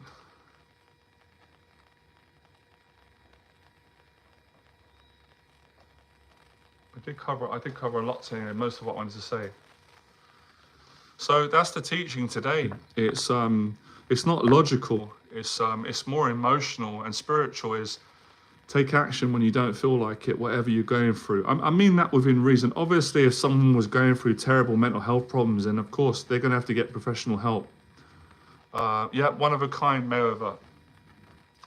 Calm under pressure, and that's really, what you've got to do with anxiety. Things like this. I mean, this is not a big deal for me. Yeah, the more you face it, the calmer you get. Wow, that's a little bit of a Freudian slip. I didn't even realize what I said. That's truth coming out. The more you face anxiety, the calmer you get. Whether it's public talks, speaking to women, being around family, friends, doing a live stream, picking up the phone in your business, selling, going to a job interview, the more you face anxiety, the calmer you get. The more you run from it, the more stressed out you get, the more panicky you get, the more nervous, the more awkward, because you're not being a manager. And that's what I learned over time. How to be successful in business and life and all these things is you've got to become a manager of your own emotions. And you can only do that by, and I love the saying, it's becoming a bit of a cliche, but it's beautiful. You have to be in the arena of life. You can't be reading books and hiding in your bedroom. That's not being in the ring. You ain't gonna build a skill like that. Same with the sparring with boxing. You're not going to get good at fighting and boxing if you just hit the punch bag and you just do the pads. It's not the same. It's not the same. It's not the real thing. You have to get in the ring and do it. And it's the same for speaking to women. You can't get confident speaking to women by staying on a machine or playing video games every day. It's not real life. You have to speak to a woman in real life. Whether it's, you meet through friends, church, on the street, on a park, in what we call reality. When you're in person, you have to say hello and get used to it. Hold on a second, I'll send you the link, Colin.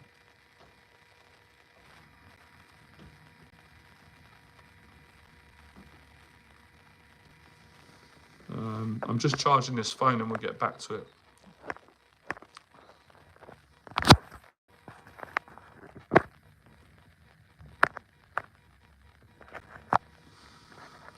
Right,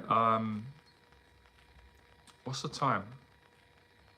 Do you know what, guys? I think I'm gonna have to do another live show. It depends. Listen.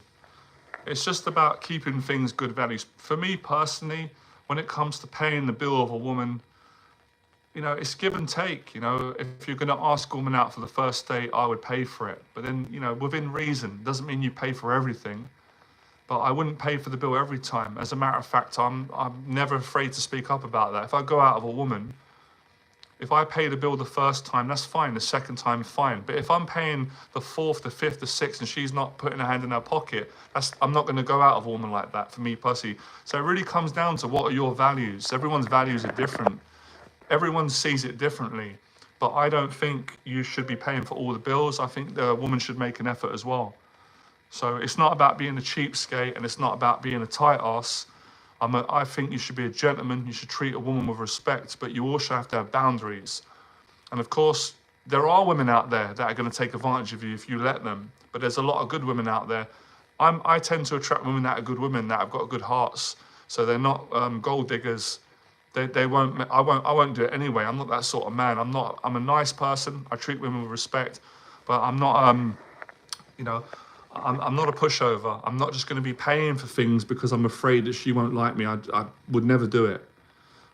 Actually, that's not true. I wouldn't do it now. When I was younger and I was fearful and I didn't have the experience that I've got now, and I wasn't as aligned to my values, I made those mistakes to a certain degree. So I think that comes down to just, it comes down to doing the right thing. And you don't have to be so rigid with it. It's not really like, well, a man should pay, a woman should pay. It depends on the situation. It should be balanced. It's a bit like with your friends. If you hang out with your friend, well, should your friend pay for your dinner every time? I don't think that's right. Should you pay for it all the time? No. Give and take. Real friendship, I don't care if it's between a man and a woman, should be about giving to one another. So it's okay if I pay for the first 3 dates, and then on the 4th date, she gets a coffee or gets me some food, so that, we are really respecting one another. And there isn't a situation where someone is getting abused or used or taken advantage of. I think that's the best situation. I think most women would agree on that. Certainly the women that I've dated, that I know. But I don't agree when you get some men that take it to the extreme and they're like, well, I'm not paying for anything. A woman should pay for me. I was like, you need to wake up, mate. I don't know what you're thinking. I don't think that's right.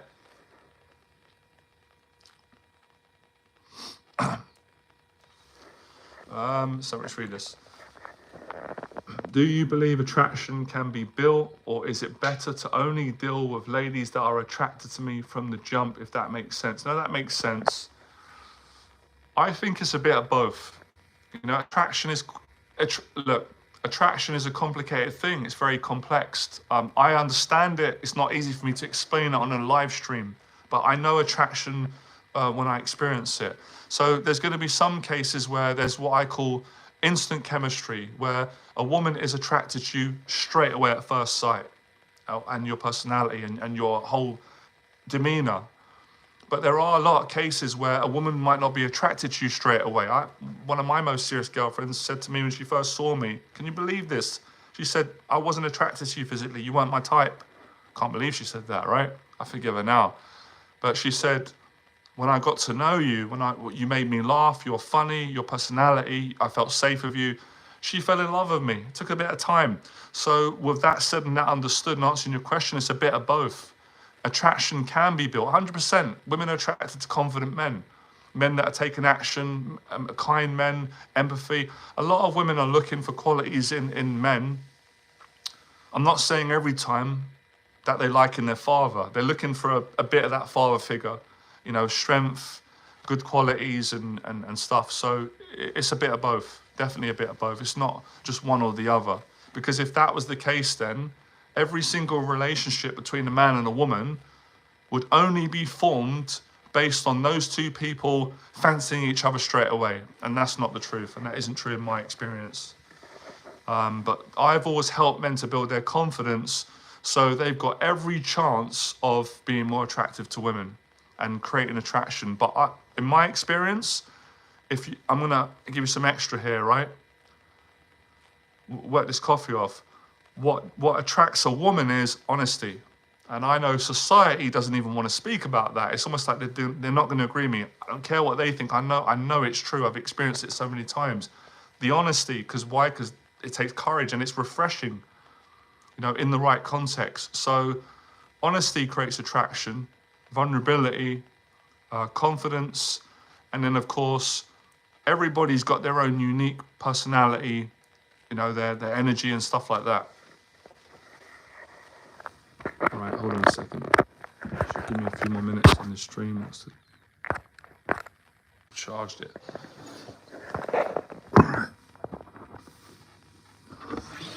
Next time I will make sure all this is charged.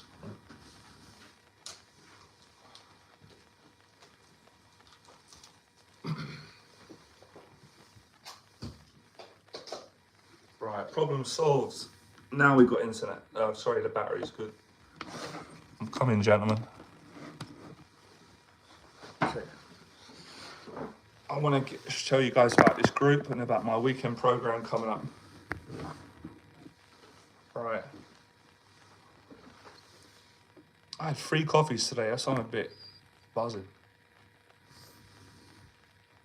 Okay. So my upcoming, I've got for you guys that want to overcome your social anxiety with women, I've got a weekend program coming up on the 10th and the 11th of December.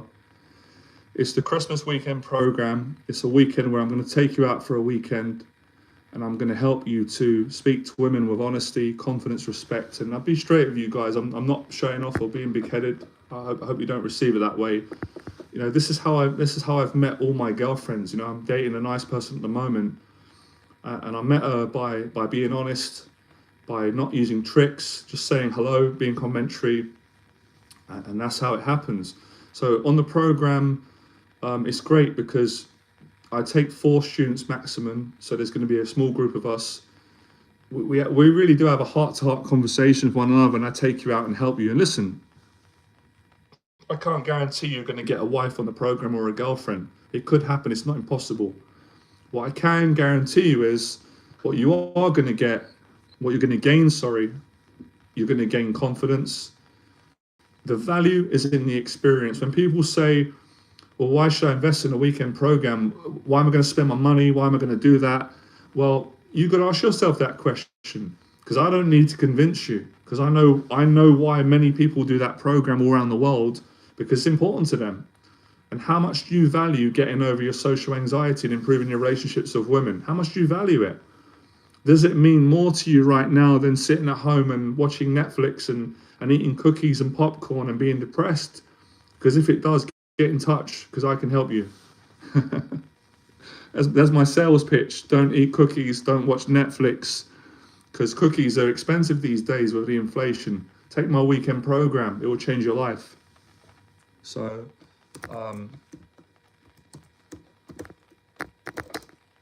the moment, it's one of the most popular programs. As I said, really got to take time to process this and write a book.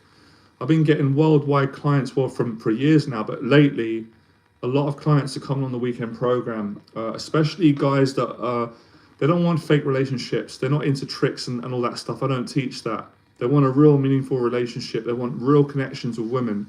Those are the clients I attract, and they're the clients that I love working with. So it's the 10th and the 11th. And if you guys are interested, then all you got to do is send me an email.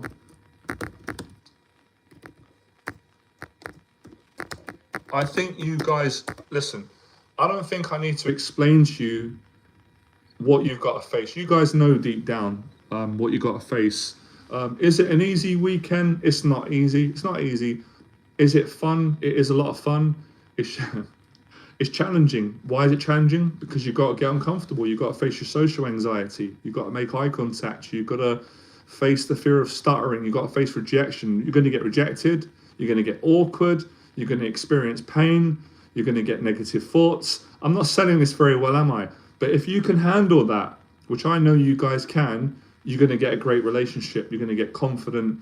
The skills that you're going to learn on the weekend confidence program, they're not only, please hear me guys, please hear me from my heart, they're not only going to help you to be confident with women and honest and respectful and to get a great relationship, or to have just be confident with women. They're going to help you to be better in life, in business, family. I'm not exaggerating, I'm downplaying the value that you're going to get from taking this weekend confidence program and the experience that you're going to have, and having that support, having myself to support you and teach you. I have 11 years experience coaching. I have probably 16, 17 years of dating and relationship experience. I've made all the mistakes that most men have made. I've been rejected more times than you could imagine. But thankfully, I've been successful a lot, and I've learned a lot along the way. So amazing. So that's coming up. On the 4th of December, I've got a free talk. It's a meetup group. We meet in person. I'm very excited about it. That's going to be based on how to be more confident with women. All these things are mainly around how to get over social anxiety, because that's the problem for my clients, is social anxiety. You know, even when I'm doing my business coaching, why don't people start businesses? And yeah, fear of failure, fear of, being, but most of the time, social anxiety. The fear that, well, if I start a business, I've got to meet people. Yeah, of course you got to meet people. I have to do talks, I have to sell, I have to communicate. Of course you do, and that's why you should face it. That's how I built a successful business and made money and got over all these fears, because I faced the one thing that I was afraid of for most of my life: people, speaking to people and having honest conversations and putting yourself out there. It's life-changing.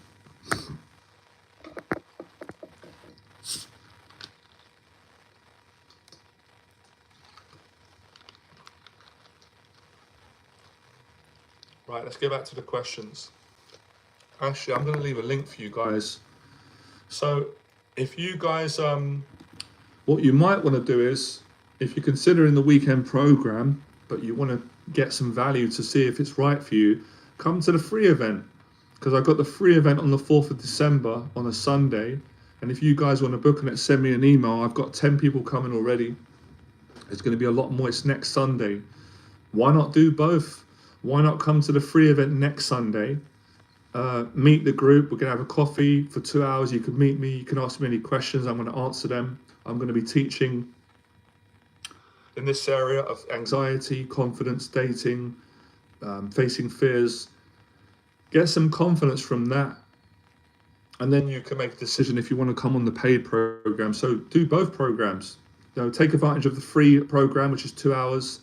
Invest your money in the paid program, which is 10 hours. So you're going to be a different person after, or continue as you are. If it's working for you to watch the streams and watch the videos, that's fantastic. But the likelihood is that's not enough, guys. As you know, you can't just watch live streams and just expect all your issues to go away. You've got to go out, guys. I can only help you so much. You have to still go out, and you've got to face your own fears and emotions if you want to be successful and you want to improve. Do you know what I'm learning something today? Do you guys want me to share with you what I've learned? What you guys have taught me and what I've learned from teaching you and going over these things, what's just come up. Let me know if you want me to teach you now. In the box here, let me know. It's really bizarre. It's a bit contradictory in that what you guys are saying earlier, why I said that is so hard. This stuff's easy if you commit to it. If you commit to facing your fears and you make it a full-time job, it's not hard. You get used to it. You get used to living like this. Again, I'm not being big-headed, but when people say to me, how do you go on YouTube and how do you speak like that? Don't you care how do you be yourself? Because it's easy, because I've committed to it. I love it. I want to inspire people. I don't care what people think that much. Certainly not when I'm in this mindset. So it's so easy, it's so much fun. I can't go back to the other way of caring what people think and being quiet and not taking a chance in life. It's miserable, it's boring, there's no fun in it. It's too comfortable, it's too easy. You don't learn, you don't grow as a person.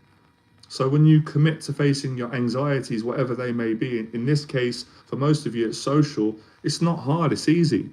It's only hard at the start because you're not used to it, and it's a bit of a shock to the system. And it challenges you, and it makes you feel overwhelmed, and it makes you feel a bit self-conscious, but you get used to it and you get better. The one thing today that will give everybody hope, it begins with P. Guess what it is, guys? The one thing, progress. When you make progress with your social anxiety and you see that it's getting better and you're getting more relaxed around people and you're confident, and as one of you said earlier, You struggle to pronounce certain words because you have a stammer on the phone. You feel pressure around people. When you start to be able to speak clearly and confidently and passionately and honestly, and you connect with people properly, it's a wonderful feeling. It inspires you. It makes you feel, I can do this, and you can do it, and you are doing it, and you will do it, and you'll continue. So look, I've been speaking now for 95 minutes. I've got no script. I don't write this stuff down. I don't run out of things to say. Why? I'm no different to any of you because I practiced it. I done the work. I went in the arena and I went through people laughing at me. I made many mistakes in my talks and got nervous, but I didn't quit. And I got a little bit better each time, and I made what I said earlier in the box, progress. Progress equals hope. Progress gives you confidence, it gives you self-esteem, it gives you passion, it gives you accountability, it gives you discipline, and it gives you more courage. The more progress you're making, the more you want to continue. It's addictive. Making progress with overcoming your social anxiety is very, very addictive. And it's an addiction that I think is very healthy. Because most people are doing the opposite. They are addicted to not making progress. Victim mentality, blaming everybody else, getting down on themselves, getting defeated, getting in those negative patterns of eating bad food, watching negative things, listening to sad music. I've done all of it. I speak from experience. You know, getting in that pattern where they can't face things. They put things off. I've got a bill to pay. I'll pay it next month. I can't deal with it now. Oh, I should clean my room. I can't clean my room right now. It's stressing me out. I'm going to leave it. You don't make progress like that. It's not about judging yourself, but you got to be real with yourself. And you got to say, I'm not facing my responsibilities. I can't keep doing this. Because if you keep doing it, your life is not going to get better, it's going to get worse. So on the Weekend Confidence Program, we make progress, a hell of a lot of progress. That's where the value is at. The value is in doing it, the experience. But what do you gain out of the experience? What are you going to get as a paying customer? You're going to make progress. Progress in the end equals more money. So you spend £550 on my Weekend Confidence Program. If you continue to practice the tools that I teach in the program, you could make £500,000 in business. It's endless. You can get a girlfriend. I've helped loads of people throughout the years, by the grace of God, to get a wife. They're married now. They're married because they followed my teaching, my philosophy of honesty, being yourself, being respectful, failing your way to success, never giving up, changing your mindset, enjoying the process, asking for help when you need it. All these attitudes, characteristics, and these, universal principles. I would also say some of them biblical principles of hope, of never quitting, of having heart, and having no courage and working hard, and then you get there.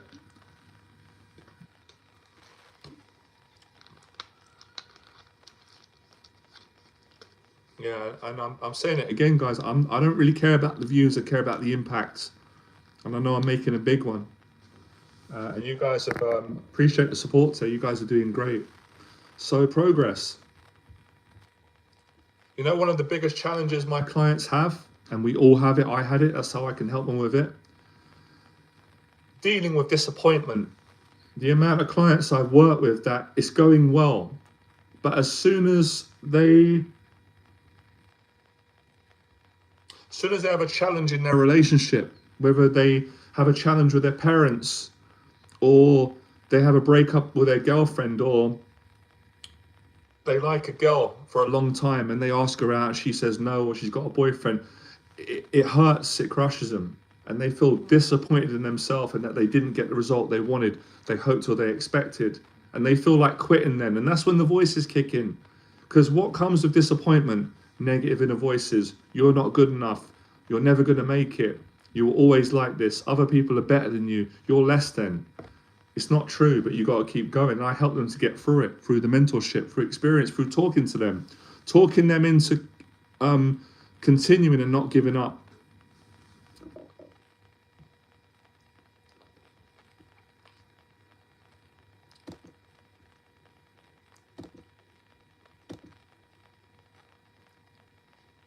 So you've got to be dedicated, man. You've got to be very, very dedicated. It's a full-time job. Getting over social anxiety is a full-time job, but it's a job that you will enjoy if you commit to it. It certainly is.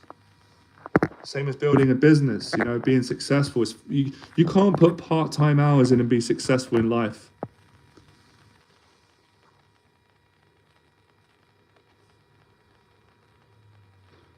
You can't let go. You don't let go of anxiety, mate. You face it. You do it by facing it. That's the solution. You do it by facing it and getting experience at controlling it.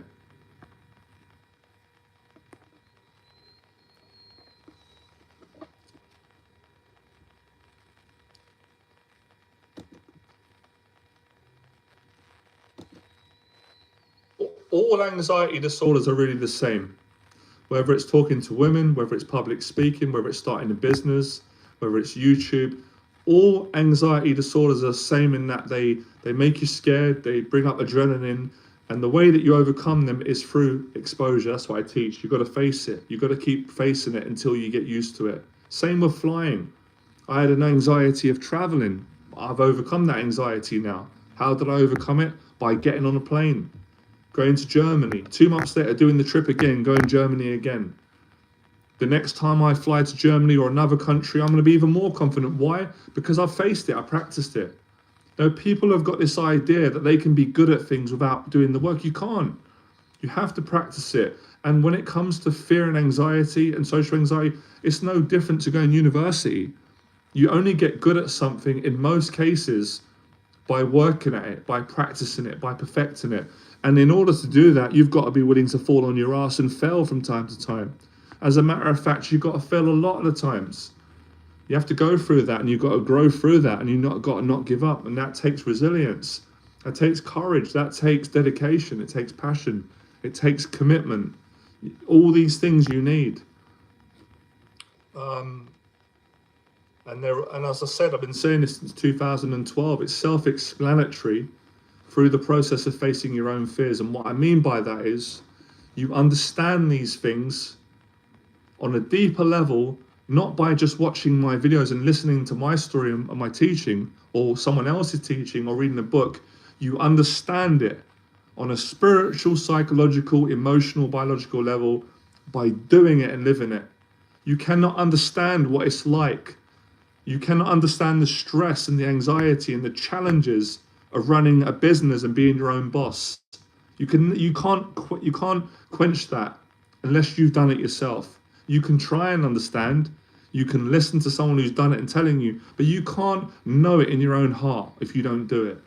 So my teaching is about inspiring people to get their own experience with facing fear consistently, to really get to the essence of what I teach, which is courage, and which is the experience that one has when one faces challenging, scary, frightening things. And it's not just about, I followed your philosophy, Jonathan. I went out and I faced my fear, I'm done. And that's not it.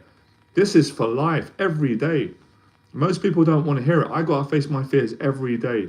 It's not that easy. But if you face it every day, life's a lot easier.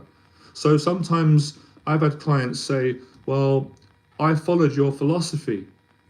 I started a business and I didn't make any money, or I started a YouTube channel and I don't have any followers. No, there's no views on my videos. Why? And my answer to that question is because you quit. Because you didn't stick at it long enough. You quit when it got difficult. You quit as soon as you got disappointment. You didn't stick at it. And that's why you didn't succeed. It's not because you're intrinsically not good enough. There's something wrong with you. It's because you're not tough enough right now. You're choosing to be weak. You quit too early. Same when guys say to me, well, Johnny, I've tried. I can't get a girlfriend. I can't get a woman. I've tried. I've asked out 7 women and they've all turned me down. 7 women. That's not enough. You only asked out 7 women. There's billions on the planet. And out of those 7 women, 3 are married. 1 was in a rush. 1 didn't like you. 1 didn't understand you. 1 wasn't sure. It's not enough. It's not enough. Sorry. You got to keep trying. Same in sales. People say, well, I tried in my business. I couldn't get any clients. How many offers did you make? How many people did you sell to? What you sold, you made one video and you said that you're selling something and no one bought it. That's not enough. That's not enough. That's not how I succeeded in business and how I continue. You got to keep knocking on doors, and you got to go through the rejections and the disappointments and people saying, I'm not interested. I don't want to do it. I can't do it. It's too expensive. I don't have the time. You got to keep going. You got to be relentless, as Les Brown said, and you got to go to some dark places. You got to go to some places that most people are not willing to go to. And it's the people that are willing to go to some of the darkest places that get to the best places in life. That's how it works. So, it's about hard work, and that's a huge part of my teaching. You got to work hard at taking action. You got to do it all the time until you become excellent at it. Why do you guys think I work so hard with the videos? People say you're so consistent. What do you expect? I can't be anything other than that. I'm not in it. I'm not half-hearted. So I'm not just going to make one video every 3 months. That's bullshit. That's not committing to life. That you're not trying. You're afraid. Too careful. I make videos every day, sometimes 3 a day. It's nothing. It's the least that you should expect. So you got to work your ass off, and that's why my client Philip's so successful, because he invested the money. Number one, he had the courage to spend the money, to spend the 10K on the year program with me, and he faces things, and he's hard working, and that's why he's successful, and that's why he's growing and growing and growing, because he's committed. He's hard working. He's all the things. He's all the things that I said throughout this whole live stream that you have to be if you want to be successful at anything. Today we're talking about a specific area, but we're also talking about all areas, and we're talking about the skill, the courage and the strength to face anxiety. Simple. In any area of life, whether it's talking to women, whether it's speaking to fellow men, your male friends, whether it's family, whether it's live streaming, starting a business. When you really get down to it, it's all internal. It's all about what it brings up. So it's all about facing inside the fears, the anxieties, and mastering it.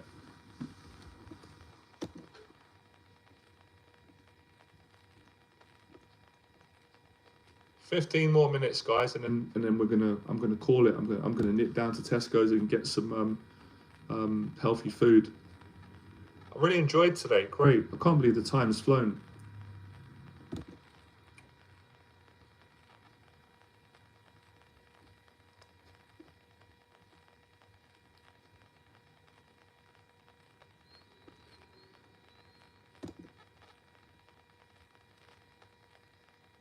See, the reason why it's so important to have a coach, I'll tell you the reason why.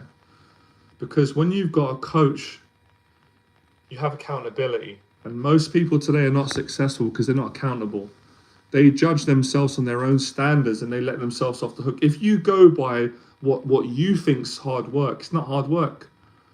If I was to look at your life and see what you're doing, I would probably say to you, you're not working hard enough. I'm sorry, man. You want me to tell you the truth? You're paying me a lot of money and I want to get you great results and pass the teaching on and help you to go further in your life. You're not working hard enough. It's not enough what you're doing. You're not trying, you're quitting too early.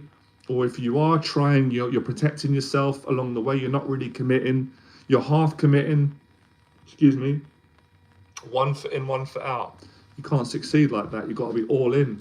Or at least, getting further and further into committing to facing your fears. So when you've got a coach and a mentor, you'll commit to facing your fears. Why? Because you've got accountability, especially when you're paying money.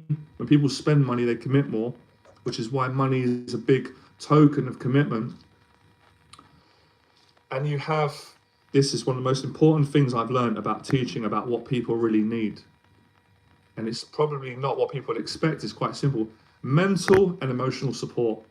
Most people can't make changes in their life because they don't have enough mental and emotional support and they can't give it to themselves. It's too overwhelming. I understand that. We've all been there. I've been there. So when you invest in a mentor, you have someone who cares, who can take on some of the stress and relieve you of some of the stress and give you that support. And I've seen the amount of value that my coaching has had for people around the world thousands of times. And sometimes it's a simple thing that they need, and it makes all the difference. And it might be someone to speak to who understands, just, helping someone through a dark period or a depression or a scary situation. Life-changing, life-saving and life-changing.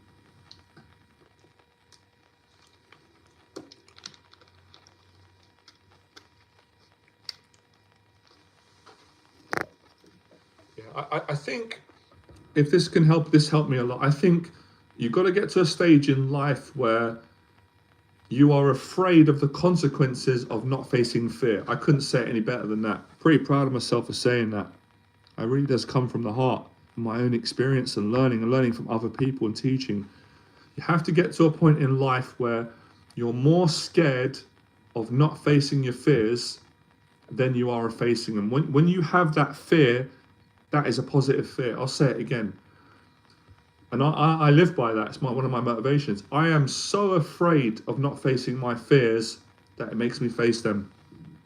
Excuse me. Life-changing. But a lot of people, it's different. They're more afraid of facing it than they are of not facing it. And that's how they don't go.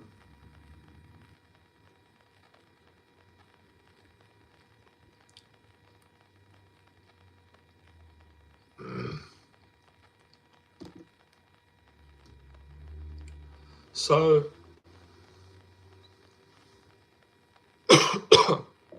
when you're more afraid of negative consequences, you're going to take the action.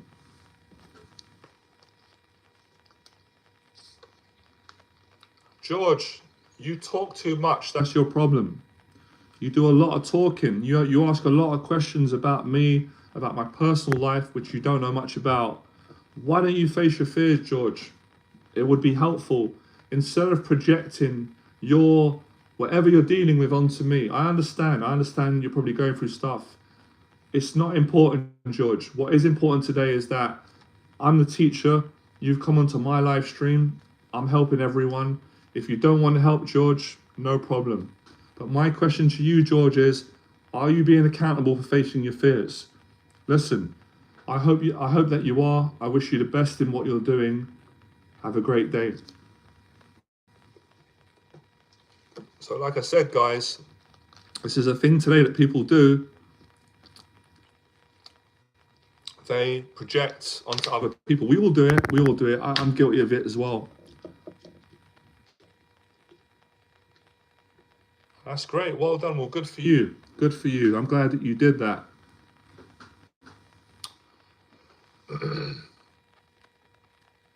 So yeah, I think that's the problem with a lot of people. They're not committed enough. They're not hardworking. And that's why there's so few brave people out there that are making a difference. There's not enough people. And that's why anybody that does anything, everybody exaggerates and makes them into something that they're not.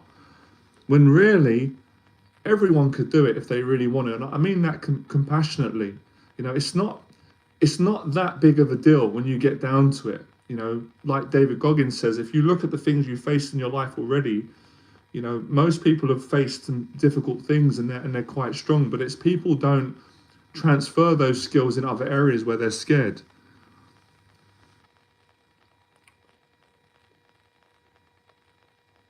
So there's lots of things that I've learned today from the time of you guys, and I always learn when I teach because I have to hear back the truth.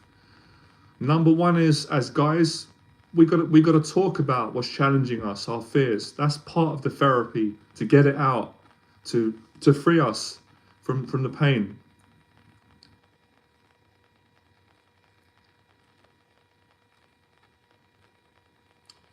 Yeah, I found it difficult because I'm doing the work, because I'm facing difficult things, George. But that's good, because I wasn't in these things for it to be easy. If it was easy, then why would I go Germany? Why would I do all these things, knowing what I know? So yeah, you're right.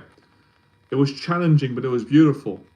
And that's why today I'm in a better place than I was before, because I've got new experiences. I've overcome more fears, and now I can give more to my clients and people. So what was I saying, back to my point?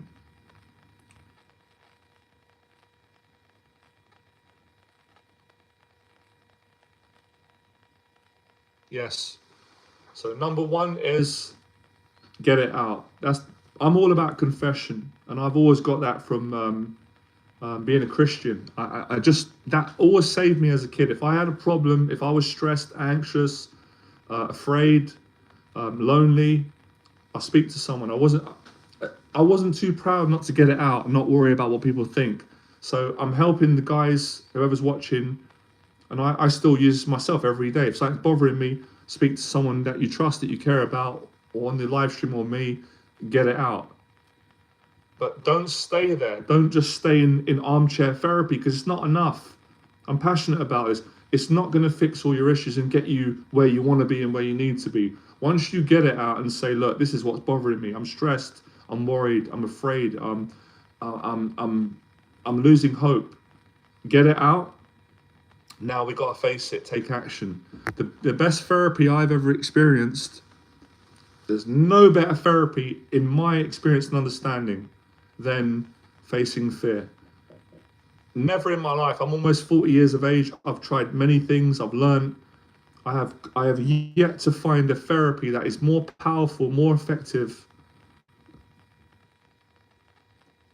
than exposure therapy, facing fear. You know, people want to dress things up and they want to come up with new therapies and this one and that one. That's fine. But they're all escape from the truth. The real truth is people find it difficult to manage fear and anxiety and to face things that are scary, because it's part of human nature to want to avoid that. But many people are successful at it.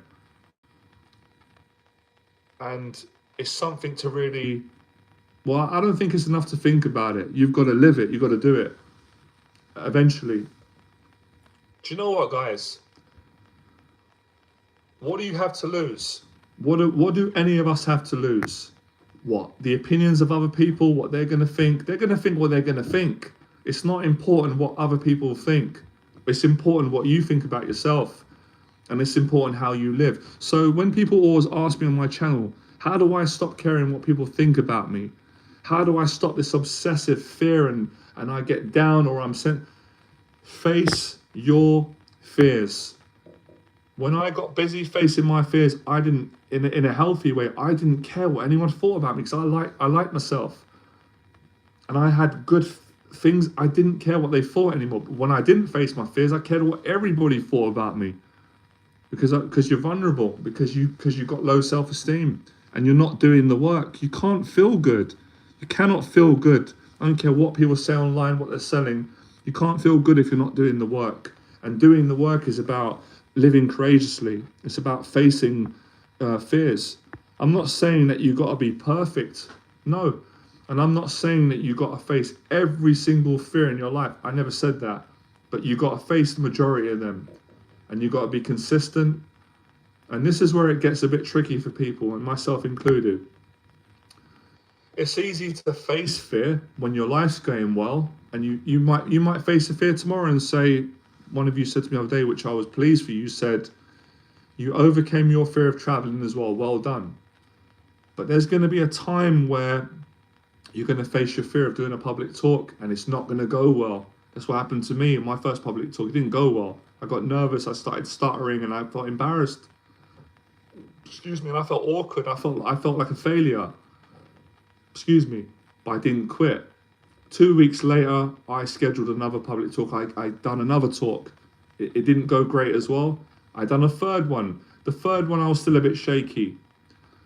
By the time I got to the 10th one, I couldn't believe it. I was fantastic. But I only got to that point because I failed. I was nervous and I wasn't comfortable. I wasn't confident for the first 9 talks. But most people won't do that. If I said to most people, I want you to do 9 public talks, and on every talk you're going to get nervous and you're going to be embarrassed in front of the whole room. How many people do you think would do that? Only a few people, my committed clients. That's what it takes to be successful in life. If I said to you guys now, Do you know how I met the lovely girl that I'm dating? Do you want me to tell you how I met her, what I went through? I went through 1 year of rejection, of not meeting the right women, of getting rejected continuously because of COVID, obviously. And I take responsibility. 1 year of rejection. And then to be successful and meet two beautiful women and have to make the hard decision of choosing between two beautiful women, which woman, and I mean this respectfully, that I want to date. Hard choice to make. But to be in that position, most people wouldn't go through what I went through. And I deal with mental health as well, and I have to run a business and coach other people. They wouldn't go for it. They're too proud. They'll quit. And I'm not being horrible, I'm just being honest. They will quit, they'll throw the towel in. They'll probably quit on the first day of the rejections. Why? Because of all the things I've been speaking about today on this stream. But obviously a lot of you wouldn't quit. And that's the message, again, with my teaching, is not quitting. The true story, the underdog story, the Rocky story that we all relate to. And I'm not saying it's easy. It's hard, man. It's hard. It's hard when you're getting rejected again and again and again. And you've got self-doubt and you've got anxiety and you start getting those horrible thoughts, and they say, and it lies, you're not good enough. The reason why you're getting rejected is because you're not good enough. It's not true. The reason why you're getting rejected is because you're supposed to get rejected. It's called life. It's called living life on life's terms, but you're not supposed to get rejected forever. Of course, you've got to work on your confidence. Of course, if a guy said to me, well, I've been going out for 10 years and speaking to women, I'm getting rejected. Well, you're doing something wrong. You should have took coaching. Something you're doing is wrong. You can't be speaking to women for 10 years and not getting a girlfriend or a date. You're doing something wrong. It's not women, it's you. Let's have a look at what you're doing wrong. And then we can examine and figure it out. But even when you do the right thing, same in business, most people, most of you would say, well, you're lucky, Johnny. I've heard it before. You're so lucky. You run a business, you make money, you get paid doing what you love. All you do is make YouTube videos. You go and teach people. You live in London. Yeah, I am lucky. And I appreciate that. But in order to get to this place, it cost me a mental health breakdown. Would you go through that? Would you live in a mental hospital for 6 weeks in order to get a nice place? Most of you wouldn't go for it. And I understand. I'm just trying to make a point. I'm not saying you've got to go through a mental breakdown. But what I'm trying to say is you've got to go through pain, discomfort, failure, fear to get to the good part. And most people don't want to do that today or yesterday or the days ahead. They just want it all nice. They don't want to suffer. You can't grow if you don't suffer. So this is what it takes. So when people say things like, it's easy to look at someone and say, well, he's lucky. But a lot of times people are ignorant and they're wrong. He's not lucky, he's hard working. So, that's what you've got to be willing to risk. And that's what people are scared of. It's all about, if I go and do that, what if that happens? You can't get nowhere like that. You can't live like that. I've done that myself. What if we can live in what if? Well, what if I start my business and it doesn't work out and then I'm doomed? What if I ask a woman out and she says no? You live in that place, you're in prison, man. Or what if I do a live stream and no one comes on? That's embarrassing. Well, they're never going to do it then. But what if those things did happen? It's not that bad. It's not that bad if, these things happen. As long as you're still alive and you're breathing, you can keep going on.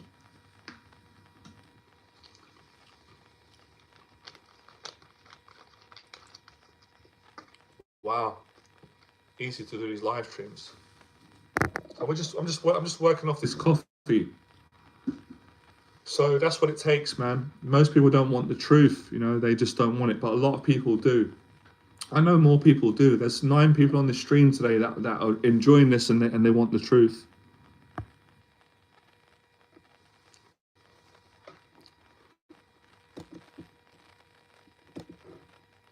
Right. Actually, it shuts at 11. It's still got time. I was going to do half an hour today, then an hour, and I'm going to keep going. I'm enjoying this. What I really want is, I want people to watch this, and I want them to go out, and I want them to face their social anxiety, and I want them to really commit to this long term so they can see how their life's going to change. That makes me happy. I've done my job, and I've been as honest as I possibly can be about every intricate detail of what you've got to go through and grow through.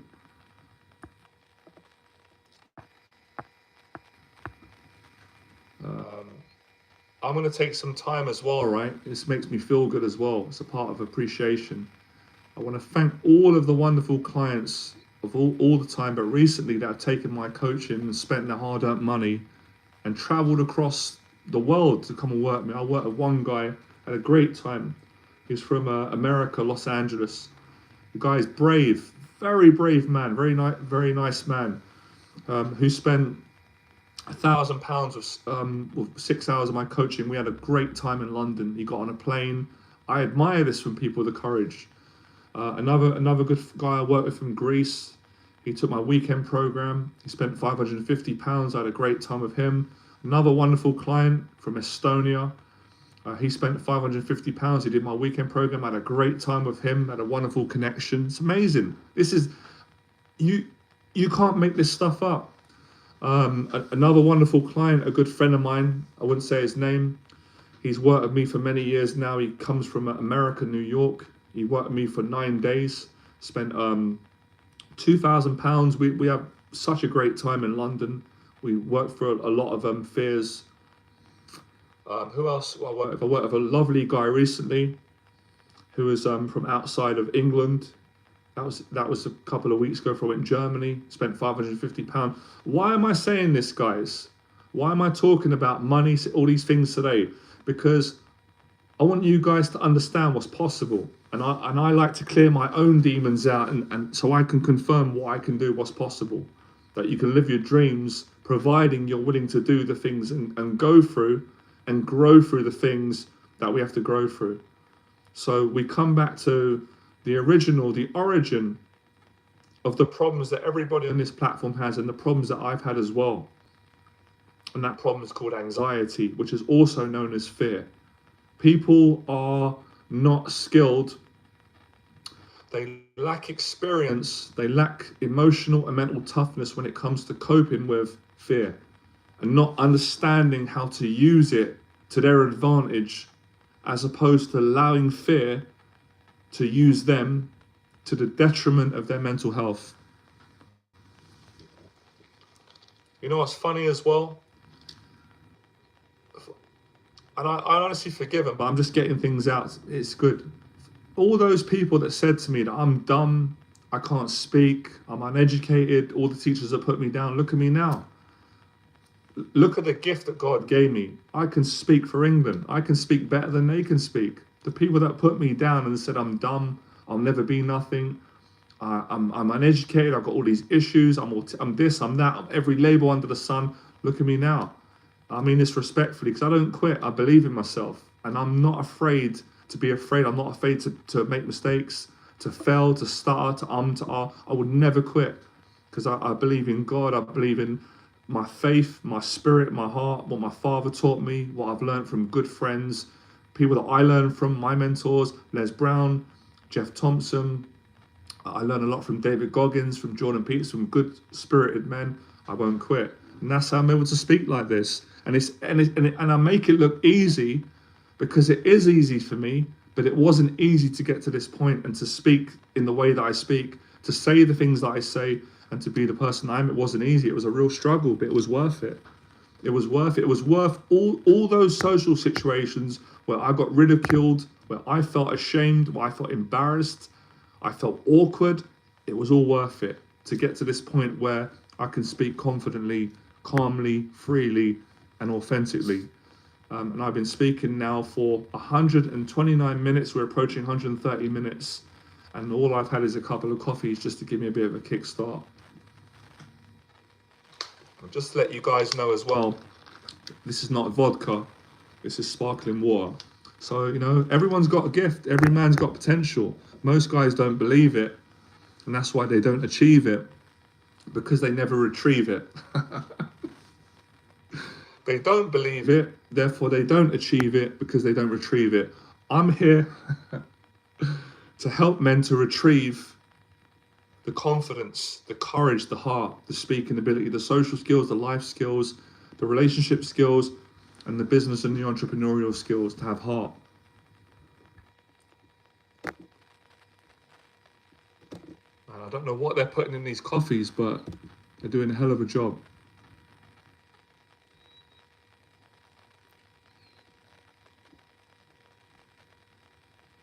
And that's another reason why I like doing these streams and videos, because I like to demonstrate what hard work looks like. If I was half-assed and committed, you know what I do? I try and be cool and come on the live stream and do 10 minutes and act like I'm so cool, I'm too busy for everyone. I don't do that. If I'm going to do something, most times I'm going to put everything into it. I'm going to commit myself to doing this. I could be out in the nightclub. It doesn't interest me personally anymore. You know, I could be doing a number of things right now, but I'm choosing to be here with you guys today because I've got a passion. I've got a story to tell. I've got a message. And most of the time, you know, I really have a heart to help good people.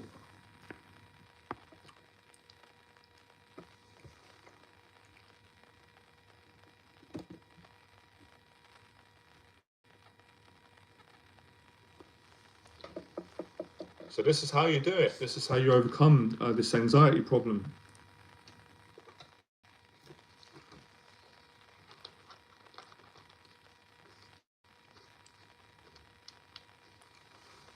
Right, I'm going to finish up soon. Right, there's a few more things I wanted to cover on this stream as well. This is quite deep, actually. Next thing I'm going to share. This is really deep. I didn't know I was going to share this. This is something I'm learning lately. Some of you asked me about some realizations that I've had and would I care to share them. I'm going to share one now. I'm actually a bit nervous to share this with myself and you guys because this is very deep, right? I'm going through this myself at the moment, and I know my clients are going to go through it and they're going to grow through it. We all are. Something that challenges me at the moment, and it's quite frightening, is I guess when you're working hard to accomplish something, a certain goal, and there is a certain period that you go through where it's silent, it's lonely, it's unknown, and you don't know if you're going to succeed. You don't know if you're going to make it. And I've been in this situation so many times in my life where I'm asking questions, please God, can you give me an answer? I really want to succeed. I want this, and if I succeed, I'm going to help other people. It's not just about selfishly me. This is so I can give more to other people. And it's quiet and you don't hear much back. And you're putting in the work, you're working hard, you're trying everything you can, and you're not, and it's quiet, you're not getting much back, and you're thinking, am I ever going to get here? I've been through this so many times, and you know what the answer is? As scared as I feel at times, and we all do, you are going to get there. It comes, and it always comes when you least expect it. I said this to clients before who are desperately trying to get a girlfriend. They want a woman, they're panicking. It's not happening. When's it going to happen? I said, listen, work on your confidence, be honest, go to the gym, improve your diet, take responsibility, speak to women with honesty, don't try too hard, be yourself, give value, and you're going to attract the great woman when you least expect it. When it's going to be, when you least expect it, it's going to come into your life. And it's going to be such a blessing when it does, but it's going to be a shock.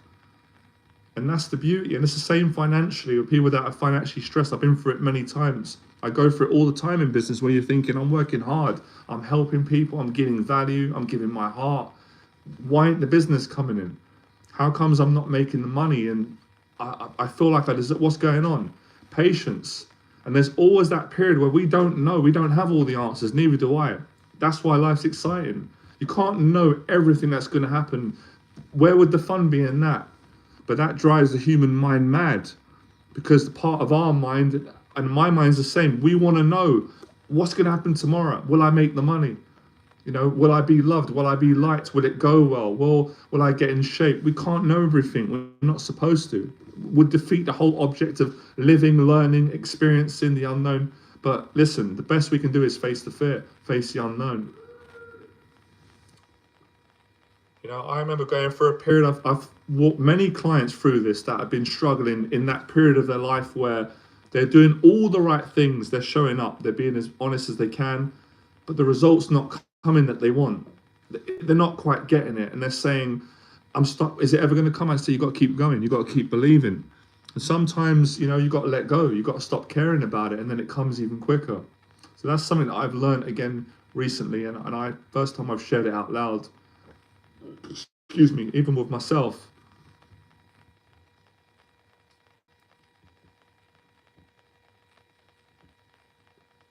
Here's your question for you. How do you find a business plan for someone? I'm an electrician by trade. That's good. I used to lecture at a college to teach, but a new direction in my reality seems like a foreign language to learn. Well, I do business coaching. If you're interested in business coaching, then let me give you my email address, and I can speak to you on Zoom, and see if I can help you. There's no guarantees because I need to know what your goal is. So I'm going to leave you my email. And I forgot to mention that I've already started that. Some of you don't know that I'm really passionate about that, for guys that are passionate. There's my email address. If anybody is interested in getting any coaching, business, dating, social anxiety, we can do a Zoom call. I don't charge you for the Zoom call, right? The Zoom call will be about half an hour. We get on a call, and I can see if I can help you and work with you. And if I can, then obviously I will explain to you how my coaching works, the paid coaching.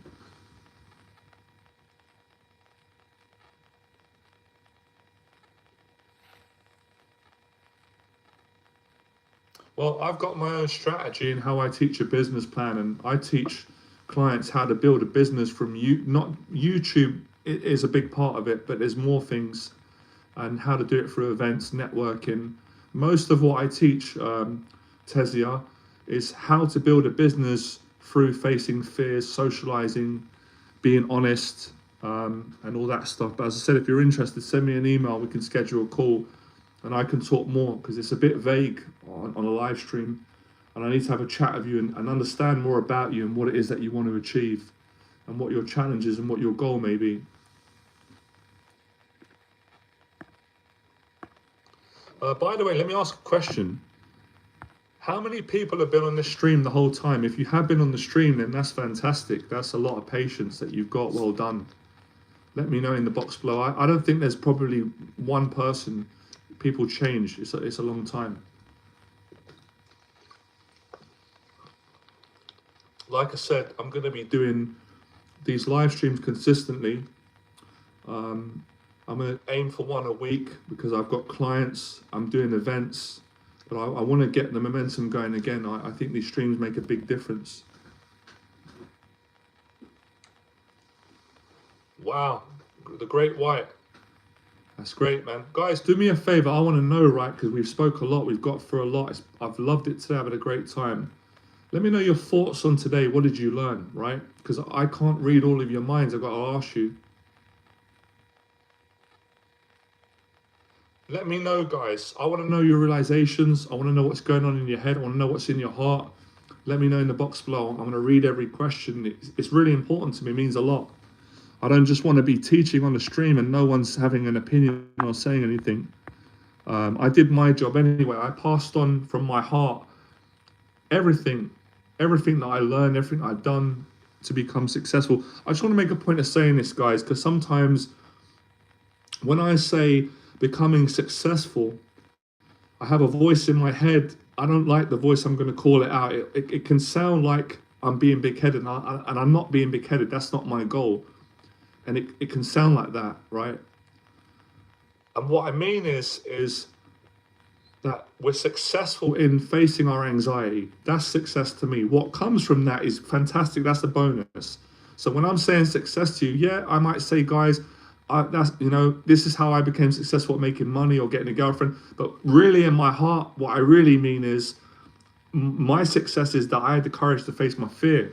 That's huge. And that's when I see people doing that, it makes me emotional. I love it because I know what it takes. I know that it takes everything. It takes every bit of courage to go out and face your fears and to step into that feeling and go into it. It's unbelievable.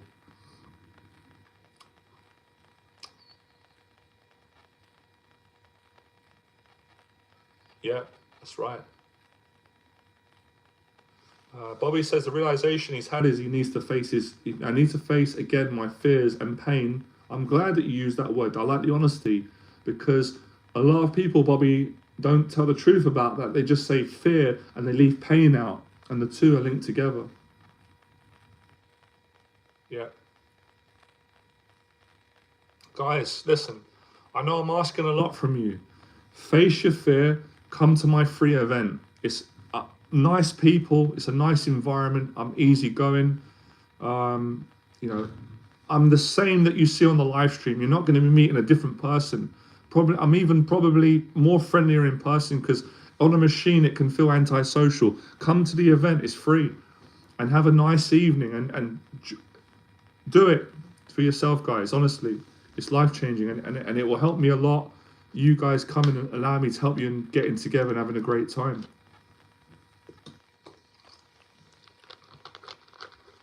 Listen, if you come to the event and you don't like it and you feel overwhelmed, you can leave. I make it easy for you. I'm understanding, believe me, I've been in that situation. If you come to my event, I don't take it personal, and you're nervous because there's people, you're overwhelmed, you can say, thanks, Jonathan, I'm going to leave now, get up. No one's held ransom, right? But it would be great. I'm confident that you'll love my events. If you love the live streams and we all connect in this group, being in person is a lot more meaningful than being online. That's a fact. Right, where's the charger again? Every time I say I'm gonna go, I want to stay longer. I've got to get to Tesco's. I've still got some time. Anyway, I'm not in a rush. Who knows? One day I'm gonna break the record. One of the followers, he cracked me up one day. We were having a laugh, and he said to me, when am I going to do the 24-hour live stream? Because, you know, most people do an hour, that's long, or some do 2. The longest I've done, I think I've done 3 hours, and maybe I'm going to do the challenge, take him up on his challenge. Imagine that, a 24-hour live stream. Imagine that, guys, the beauty of having me in your home, listening to me for 24 hours, saying fear, pain, social anxiety, growing, being... Women probably would drive people insane, but yeah. No, I'm joking. I'm not doing a 24-hour stream. I got life to get on with. Right, where's the charger again? Hold on. Oh boy, how are we going to solve this problem where the plugs are so far from? That's all right, man. Give me a second. Yeah, guys, listen, hit the like button. We've been going for a long time. Really powerful stream today. We've covered a lot.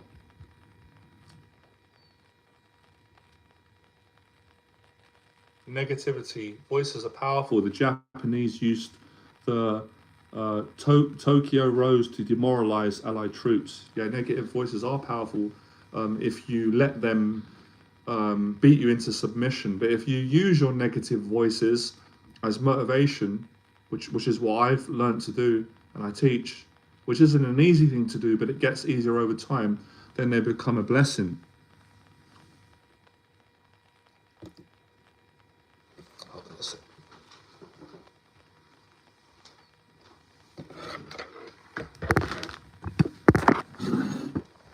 Alright. 1 second. Sorry guys, back to the charger again. I've been going so long, right? I've had to go through 2 batteries.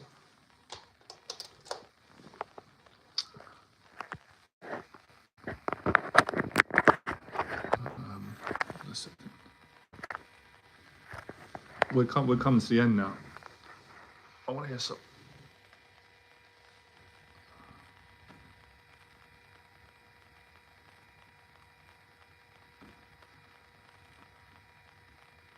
You know what? Let me explain another irony of all this, right? That makes sense.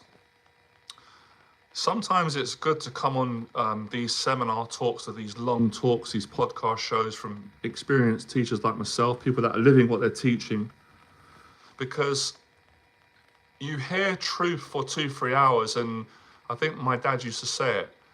It's going to get to a stage where it's going to drive you mad listening to me, as much as you're going to enjoy it, or however it makes you feel. It makes you feel good, great, entertained. You feel like you're not on your own. And that's a good thing. And that's kind of what I hope to in my videos, where in a good way, people are going to get sick of watching the videos and hearing me, and they're just going to go, I can't do this no more, and they're going to go out and face the fears. That's my job done. And that's how I approach when I learn from...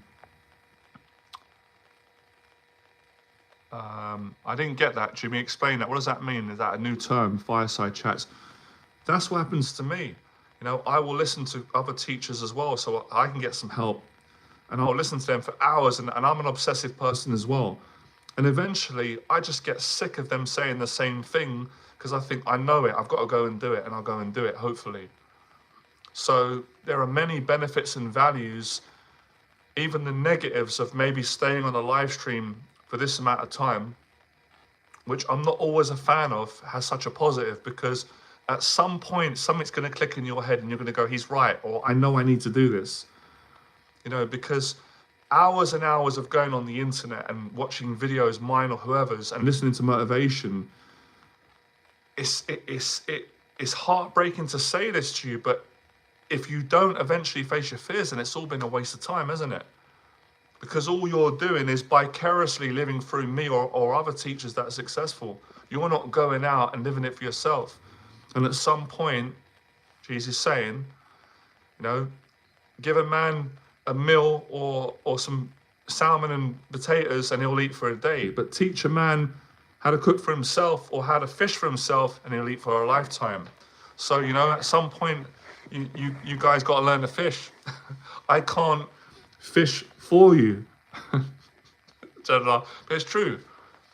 At some point, you have to go out and do it. And that's what I realized. I've learned that. Oh, okay, I get what you're saying. Sorry, you guys are really hitting me with history now. That's beautiful. Let me read that. The fireside chats were a series of evening radio addresses given by Franklin D. Roosevelt. Oh, that's beautiful. I love that. As soon as you said that, I got a great feeling. And I think Les Brown has spoken about this gentleman, Franklin Roosevelt. That sounds great. Yeah, you know, these talks that we're talking about today, I don't take all the credit for it. I believe God gives me the strength. This is therapy for men. You know, these are real things that we're going that we're going through.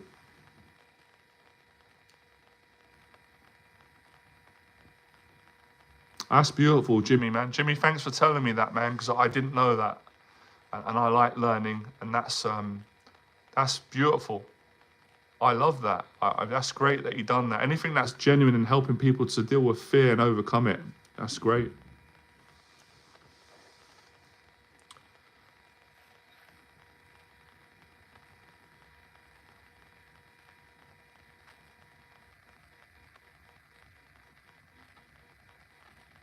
It's fascinating today what's happened, because this doesn't happen all the time, and it is a blessing when it happens. I kind of knew deep down today that I was going to do this live stream, and a part of me, of course, I didn't want to do it because I wanted to just sit up on I had a good meeting with friends today, had a wonderful time. I just wanted to be in my comfort zone. My heart said to me, I have to do this talk. And I only planned to do an hour because of the energy and the enthusiasm of you guys, and it's just coming out of me today. I don't want to leave this talk until every ounce of the truth is out. And I can just feel, I know this is very deep stuff, but I feel it in my own heart. I know this is helping a lot of men. I can feel this is going to change them. I'm not saying it's going to change every problem in one day, but no one's expecting. It's making a big difference. It's raising awareness about the mental health and the anxiety issues that all of us men go through, and even myself as well. I'm not afraid to say that, and I'm not ashamed to say that as a teacher of confidence, success, motivation, and anxiety awareness. And that's how I can teach it, because I struggle with it as well. But the good news is I struggle a lot less than I used to, and that makes a difference of me living the life that I'm living now and continuing.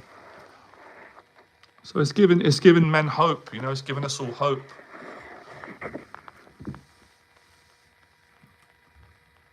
Yeah, I got a really good feeling about the new series of Fearless events, the confidence groups that I'm running. I got a good feeling about all this.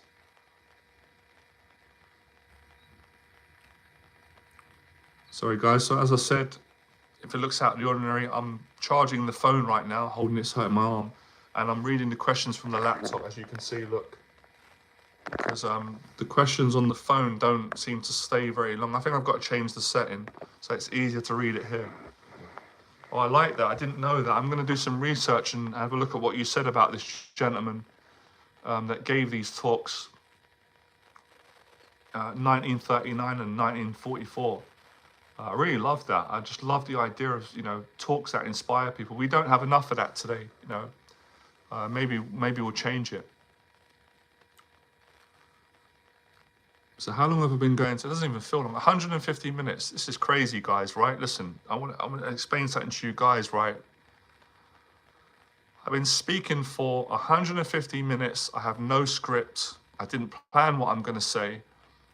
I didn't write it down. I don't have bullet points. There's no, as you can see in my flat, there's no presentation. There's no microphone in my ear where I'm being told what to say. Just from the heart, just from telling the truth and life experience. And this teaching that's coming out of me, the truth I'm speaking, all of it has come from facing anxiety, social anxiety. It's come from failing, come from my failures, my embarrassments, my shames, all that stuff. It's come from success. It's the whole of it, all of it. And it's interesting because anyone watching this stream who feels that they can't speak, they can't get over this problem, I'm living proof that you can. And the truth is, when I first started making these videos in 2012, before live stream, do you guys know how long I could speak? I could speak for about 30 seconds on a video, and then I'd start stuttering, I'd go in my head, I'd get awkward, I'd have to switch the camera off. So I went from a guy in 2012, when I started this journey and I started teaching other people, I had very bad anxiety. And I couldn't speak for more than 30 seconds without going blank and getting awkward and just running out of things to say and getting awkward on camera. So moving on, where are we? 2012, 20, 22, 10 years. 10 and a half years later, I've spoken for 151 minutes without running out of things to say, without getting awkward or nervous, or it's beautiful, man. It shows what's possible when you don't give up and you keep going despite fears, doubts. And I've had all those things: self-doubt, fear, insecurity, shame. I've had all of it, everything that everyone has had. I never gave up. And that's how you get to a place of mastering something and being successful.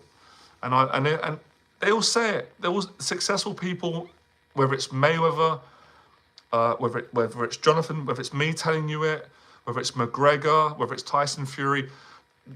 Everyone says different things, but the same thing. They all say hard work. I heard Mayweather say it the other day. It motivated me. He said, one thing people got to understand, and I heard it very clearly. I heard this from Mayweather. I learned from smart people. He said, I didn't get to where I am today overnight. It took a great team. It took hard work. It took dedication. And that's what I'm trying to say. It's not an overnight thing with the anxiety, but if you start today, you're going to make progress.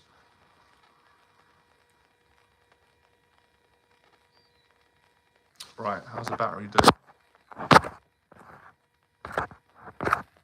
And this is dedication. All right. We are coming to the end. How are we doing? Okay. Oh man, the time's flown. I've got to get to Tesco's. I've still got half an hour, 15 minutes more. We're going to do our last 10 minutes. We're going to wind down. Right? I'm going to quickly use the toilet, and we're gonna wind down on a positive note. And I'm gonna sing for you guys. So what I'm gonna do when I come back from the toilet, I'm gonna sing for you guys.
Thanks for your patience, guys. We're almost finished. I was only joking about the singing. I'm not going to sing.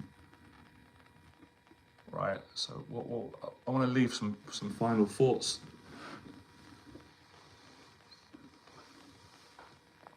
What I would recommend you guys do, and you're probably going to do it anyway, it really helps me because it's been a deep talk today. We've covered a lot. Go away, do some processing. And I'm going to do that after this talk anyway. I'll spend some time on my own.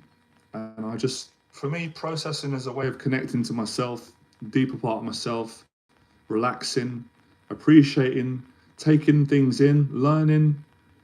And a big part of processing for me personally is, and I teach this to my clients, is once I process things, then I start thinking, how can I be a better person? How can I help more people?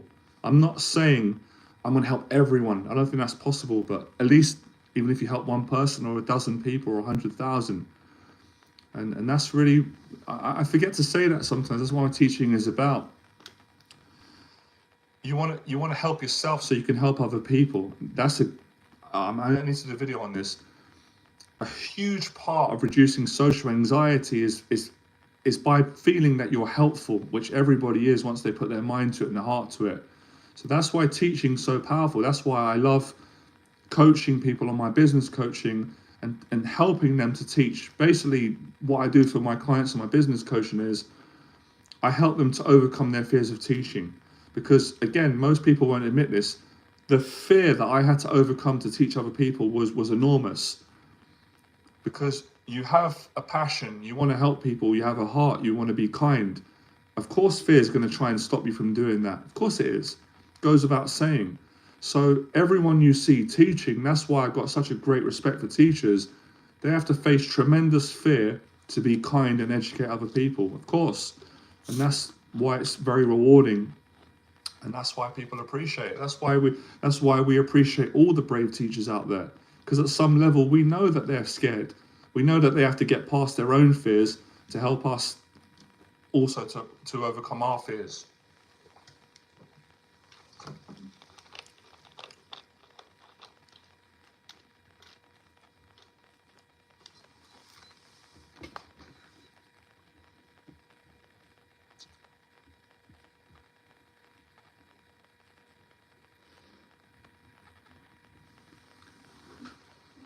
Right.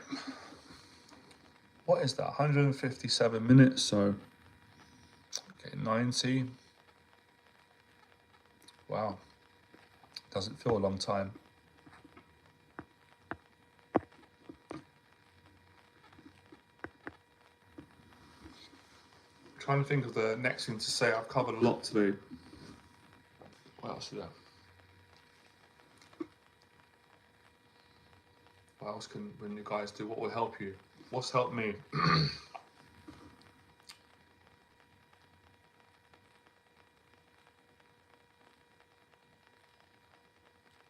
Momentum. That's another. It's a superpower. Momentum is like having an extra teacher, an extra bit of strength. One of the best ways to overcome social anxiety, fear, and get confidence or start anything with action is momentum. Momentum, you can't steal momentum. You can't cheat it. Momentum is earned. How do you gain momentum? Consistency. When you consistently do live streams, you build an extra energy, which we call momentum. When you consistently do bicep curls or bench or deadlifts or box the bag, it builds a strength of power. It builds a nice energy.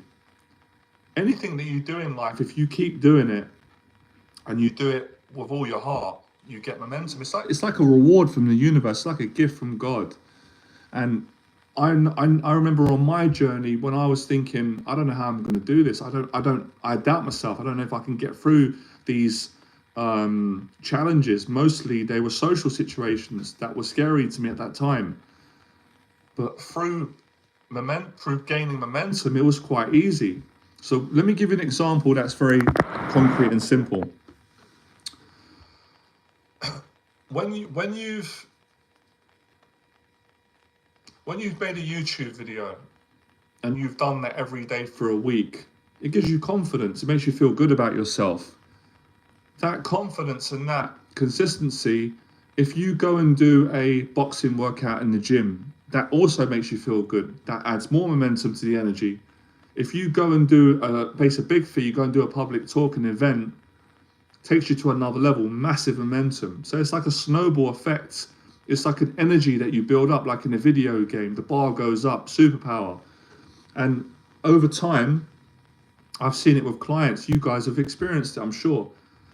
You saw it in my videos, in my old infield videos. You saw me go from maybe being anxious, not that confident, but the more conversations I had with women, I got better and better and better before I hit a point of momentum where you're just on a different level. You're spiritually on a different level. You know, it's the freedom of when we're kids. But most people don't build momentum. Why? Because they're scared. They're scared to build it. They're scared to go through what you need to go through and grow through and face to get to that point. And to build momentum, it's always about facing the anxiety and going through times where you're awkward and you're nervous. And the way that when people say, how can I stop being awkward? Well, the only way that you're going to stop being awkward is by building a lot of momentum. And the only way that you're going to do that is by socializing a lot. And that messes with a lot of our brains because the fear is, I don't want to be around people. I don't feel like it. It's not going to be comfortable. What am I going to say? What are they going to think about me? You got to get past that. And the way you get past that in the long run is massive momentum. Because when you've got so much momentum, you're not thinking, what are they thinking about me? Because you're in such a good place. You don't doubt yourself. You're present. And I hope people don't, again, I'm not being big-headed. I hope they take this well. The reason why this talk's so powerful today, and I've been speaking passionately, I had some coffee, because I built so much momentum.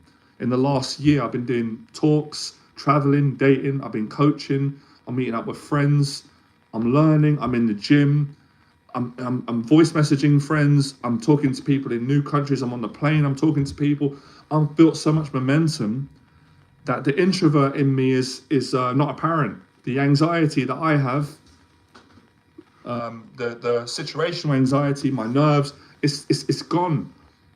It's not gone forever because the momentum has taken over, and the momentum has its own energy. It's beautiful. It's a very spiritual. It's very real. But again, you've got to build up to that, and it's the same when you watch a boxer when they just look so snappy. I can't get it. Kind of get it. It's because they've been doing it for years and hours, and they have momentum, and it looks sharp. It looks different to someone that's nervous and is like, they're not comfortable. They don't know how to put their hands, or the punches don't look right. It looks awkward because they haven't stuck it long enough. So when you say to yourself, when you're watching people online, Jordan Peterson, David Goggins, Grant Cardone, or you're watching me speak, how do these people speak like this? I can't do that. I'm so shy. Momentum. You can do it. You never tried. You didn't keep sticking with it. I've been speaking for 10 years. So of course I'm going to be skilled and good at it because I've been doing it for so long.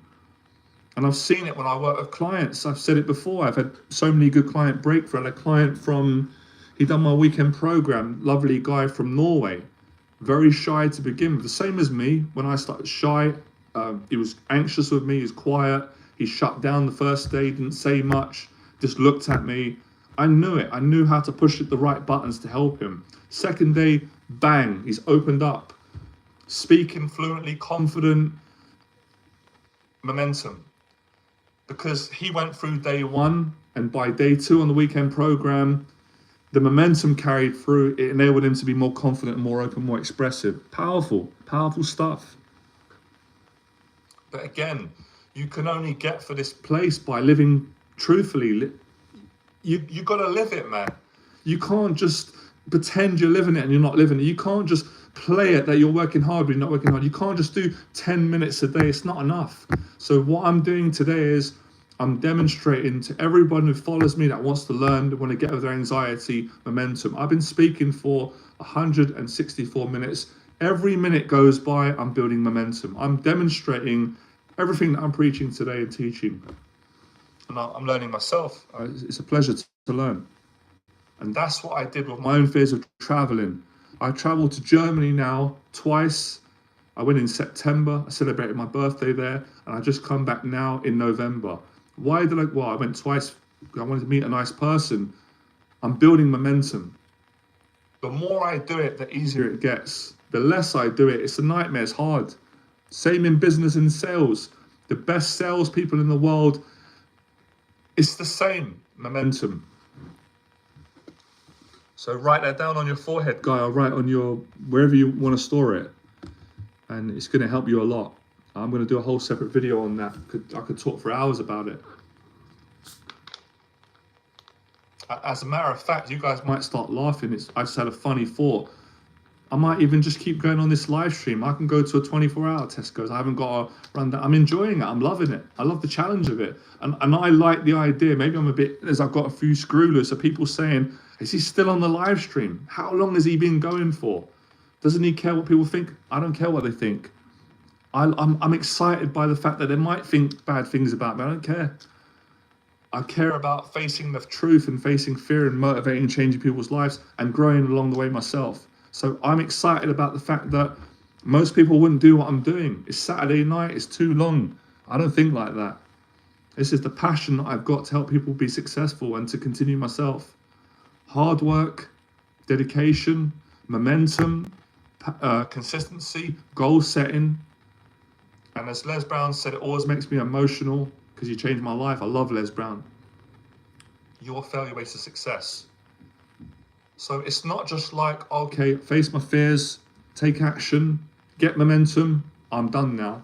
Well, it's not as easy as that. It's face your fears, get terrified, get judged, get laughed at, get awkward, doubt yourself, continue, make some progress, get a compliment, people appreciate it, you have a successful day, you got to keep going.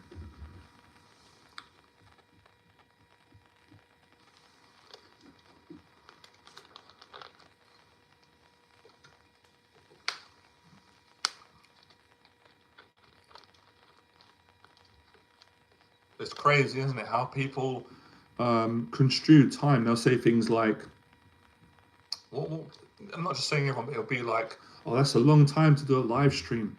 167 minutes. But people spend 167 minutes wasting their life watching negativity, too much Netflix, or just wasting time doing nothing. Some people just sit around like that and they don't do nothing. But they wouldn't consider that a waste of time. And they wouldn't see that making a live stream that will change people's lives, and it's an opportunity to improve your social skills, your public speaking skills. They won't see that as I see this as an investment. I'm investing in all you guys because I believe in all of you, and I know that you're worth it, and I'm investing in myself.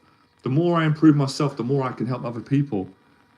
So this is a great challenge for me to say, oh, I broke a record today. This is probably the longest live stream that I've done today, and guess what? Next week I want to beat it again. I'll do a longer one. Who knows? Maybe we will do what one of my followers said, a 24-hour live stream. It's not impossible.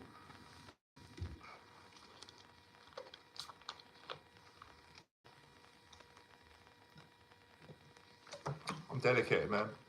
I'm all in, however long it takes.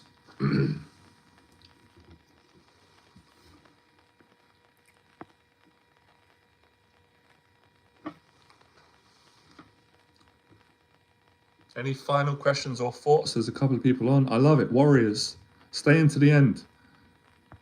Right, guys, what's your thoughts? We are gonna finish up soon. A couple more minutes. I've been saying that every 10 minutes. More just keeps coming to me.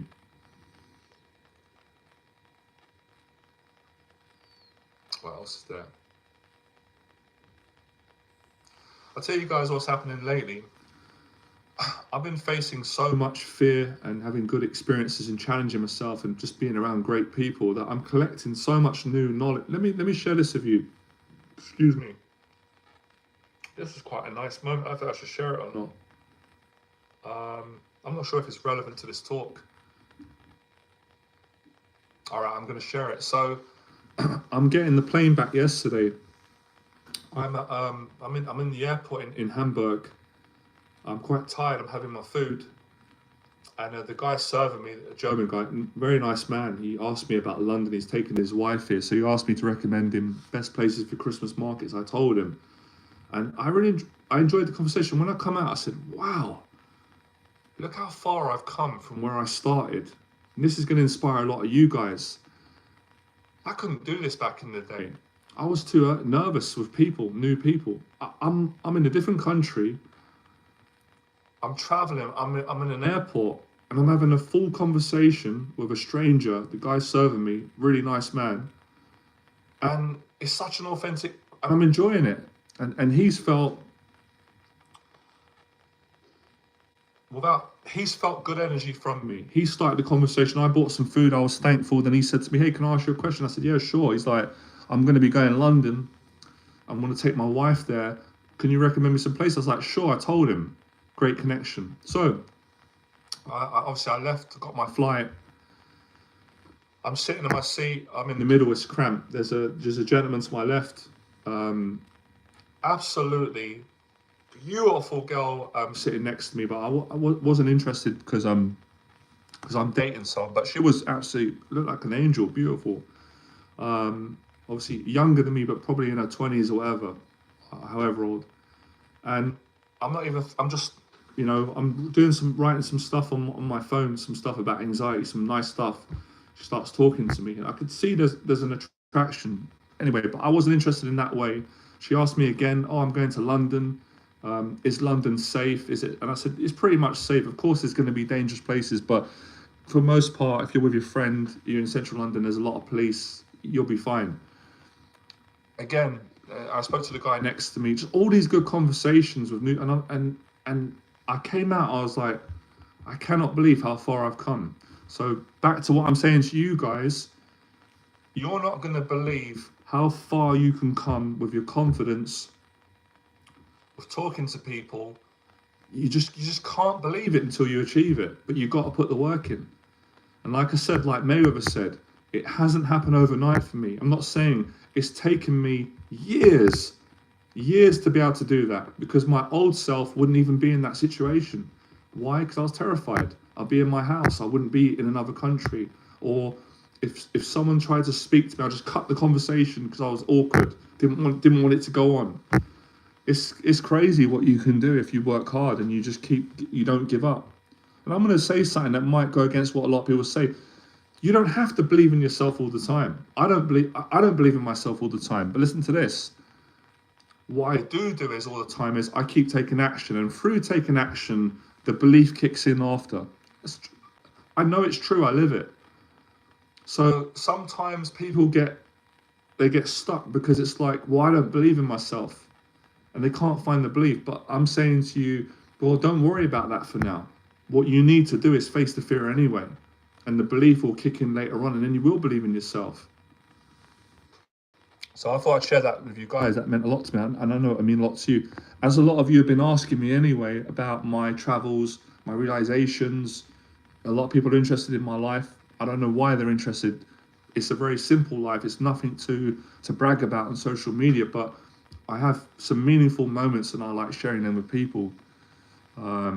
So that meant a lot to me. So I teach from a place of passion. I teach from meaning, and that's what people can achieve. And I've seen my clients do it, and I get messages all the time from people saying it may not sound like a big deal to the average person, but I know what it means to them. I'm so happy with myself today. I went to the supermarket and I said a couple of words to the person at the checkout, and they smiled at me, and it made me feel good. It's great. It's amazing. And people that haven't gone through what we've gone through with the anxiety, especially social anxiety, they don't understand what that's like. That's fine. They don't need to understand, but we understand. I know what that means to people, and that's what gives you confidence, having those meaningful experiences and making progress. And then you can sit back and process, which we're all going to do after we go away tonight, and we're going to see how far we've come. And sometimes we all forget that, and I forget that. We judge ourselves where we are now, but we don't look at the journey and say, well, look at where I used to be. Look how far I've come now. That's a great attitude. So I want to end on. I want to end on. I'm actually going to end on something very beautiful, and I said this on a video, and I learned this recently. This is quite powerful. I'll end on this, and I've learned this myself. This is for men. So, a lot of the times, what us men think is strong, in actual reality, is weak, and what we think in a lot of cases, oh, I'm weak for being like that. That's strong. So I guess it comes back to one of the quotes that I've always loved. I'm not preaching on anyone from the Bible. I think St. Paul said it. When I'm at my most vulnerable, I'm at my strongest. And there's a lot to be said in that. There's a lot to be said in that. You can take so many good things from that. But I learned that recently, that what I thought for a long time was strong as a man was actually weak, very weak. Doesn't last. It's not true. But what I would think, oh, that's weak, it's actually very strong. We're going to end on that note. All right, guys. Pleasure for coming on. I really appreciate it. And the journey continues.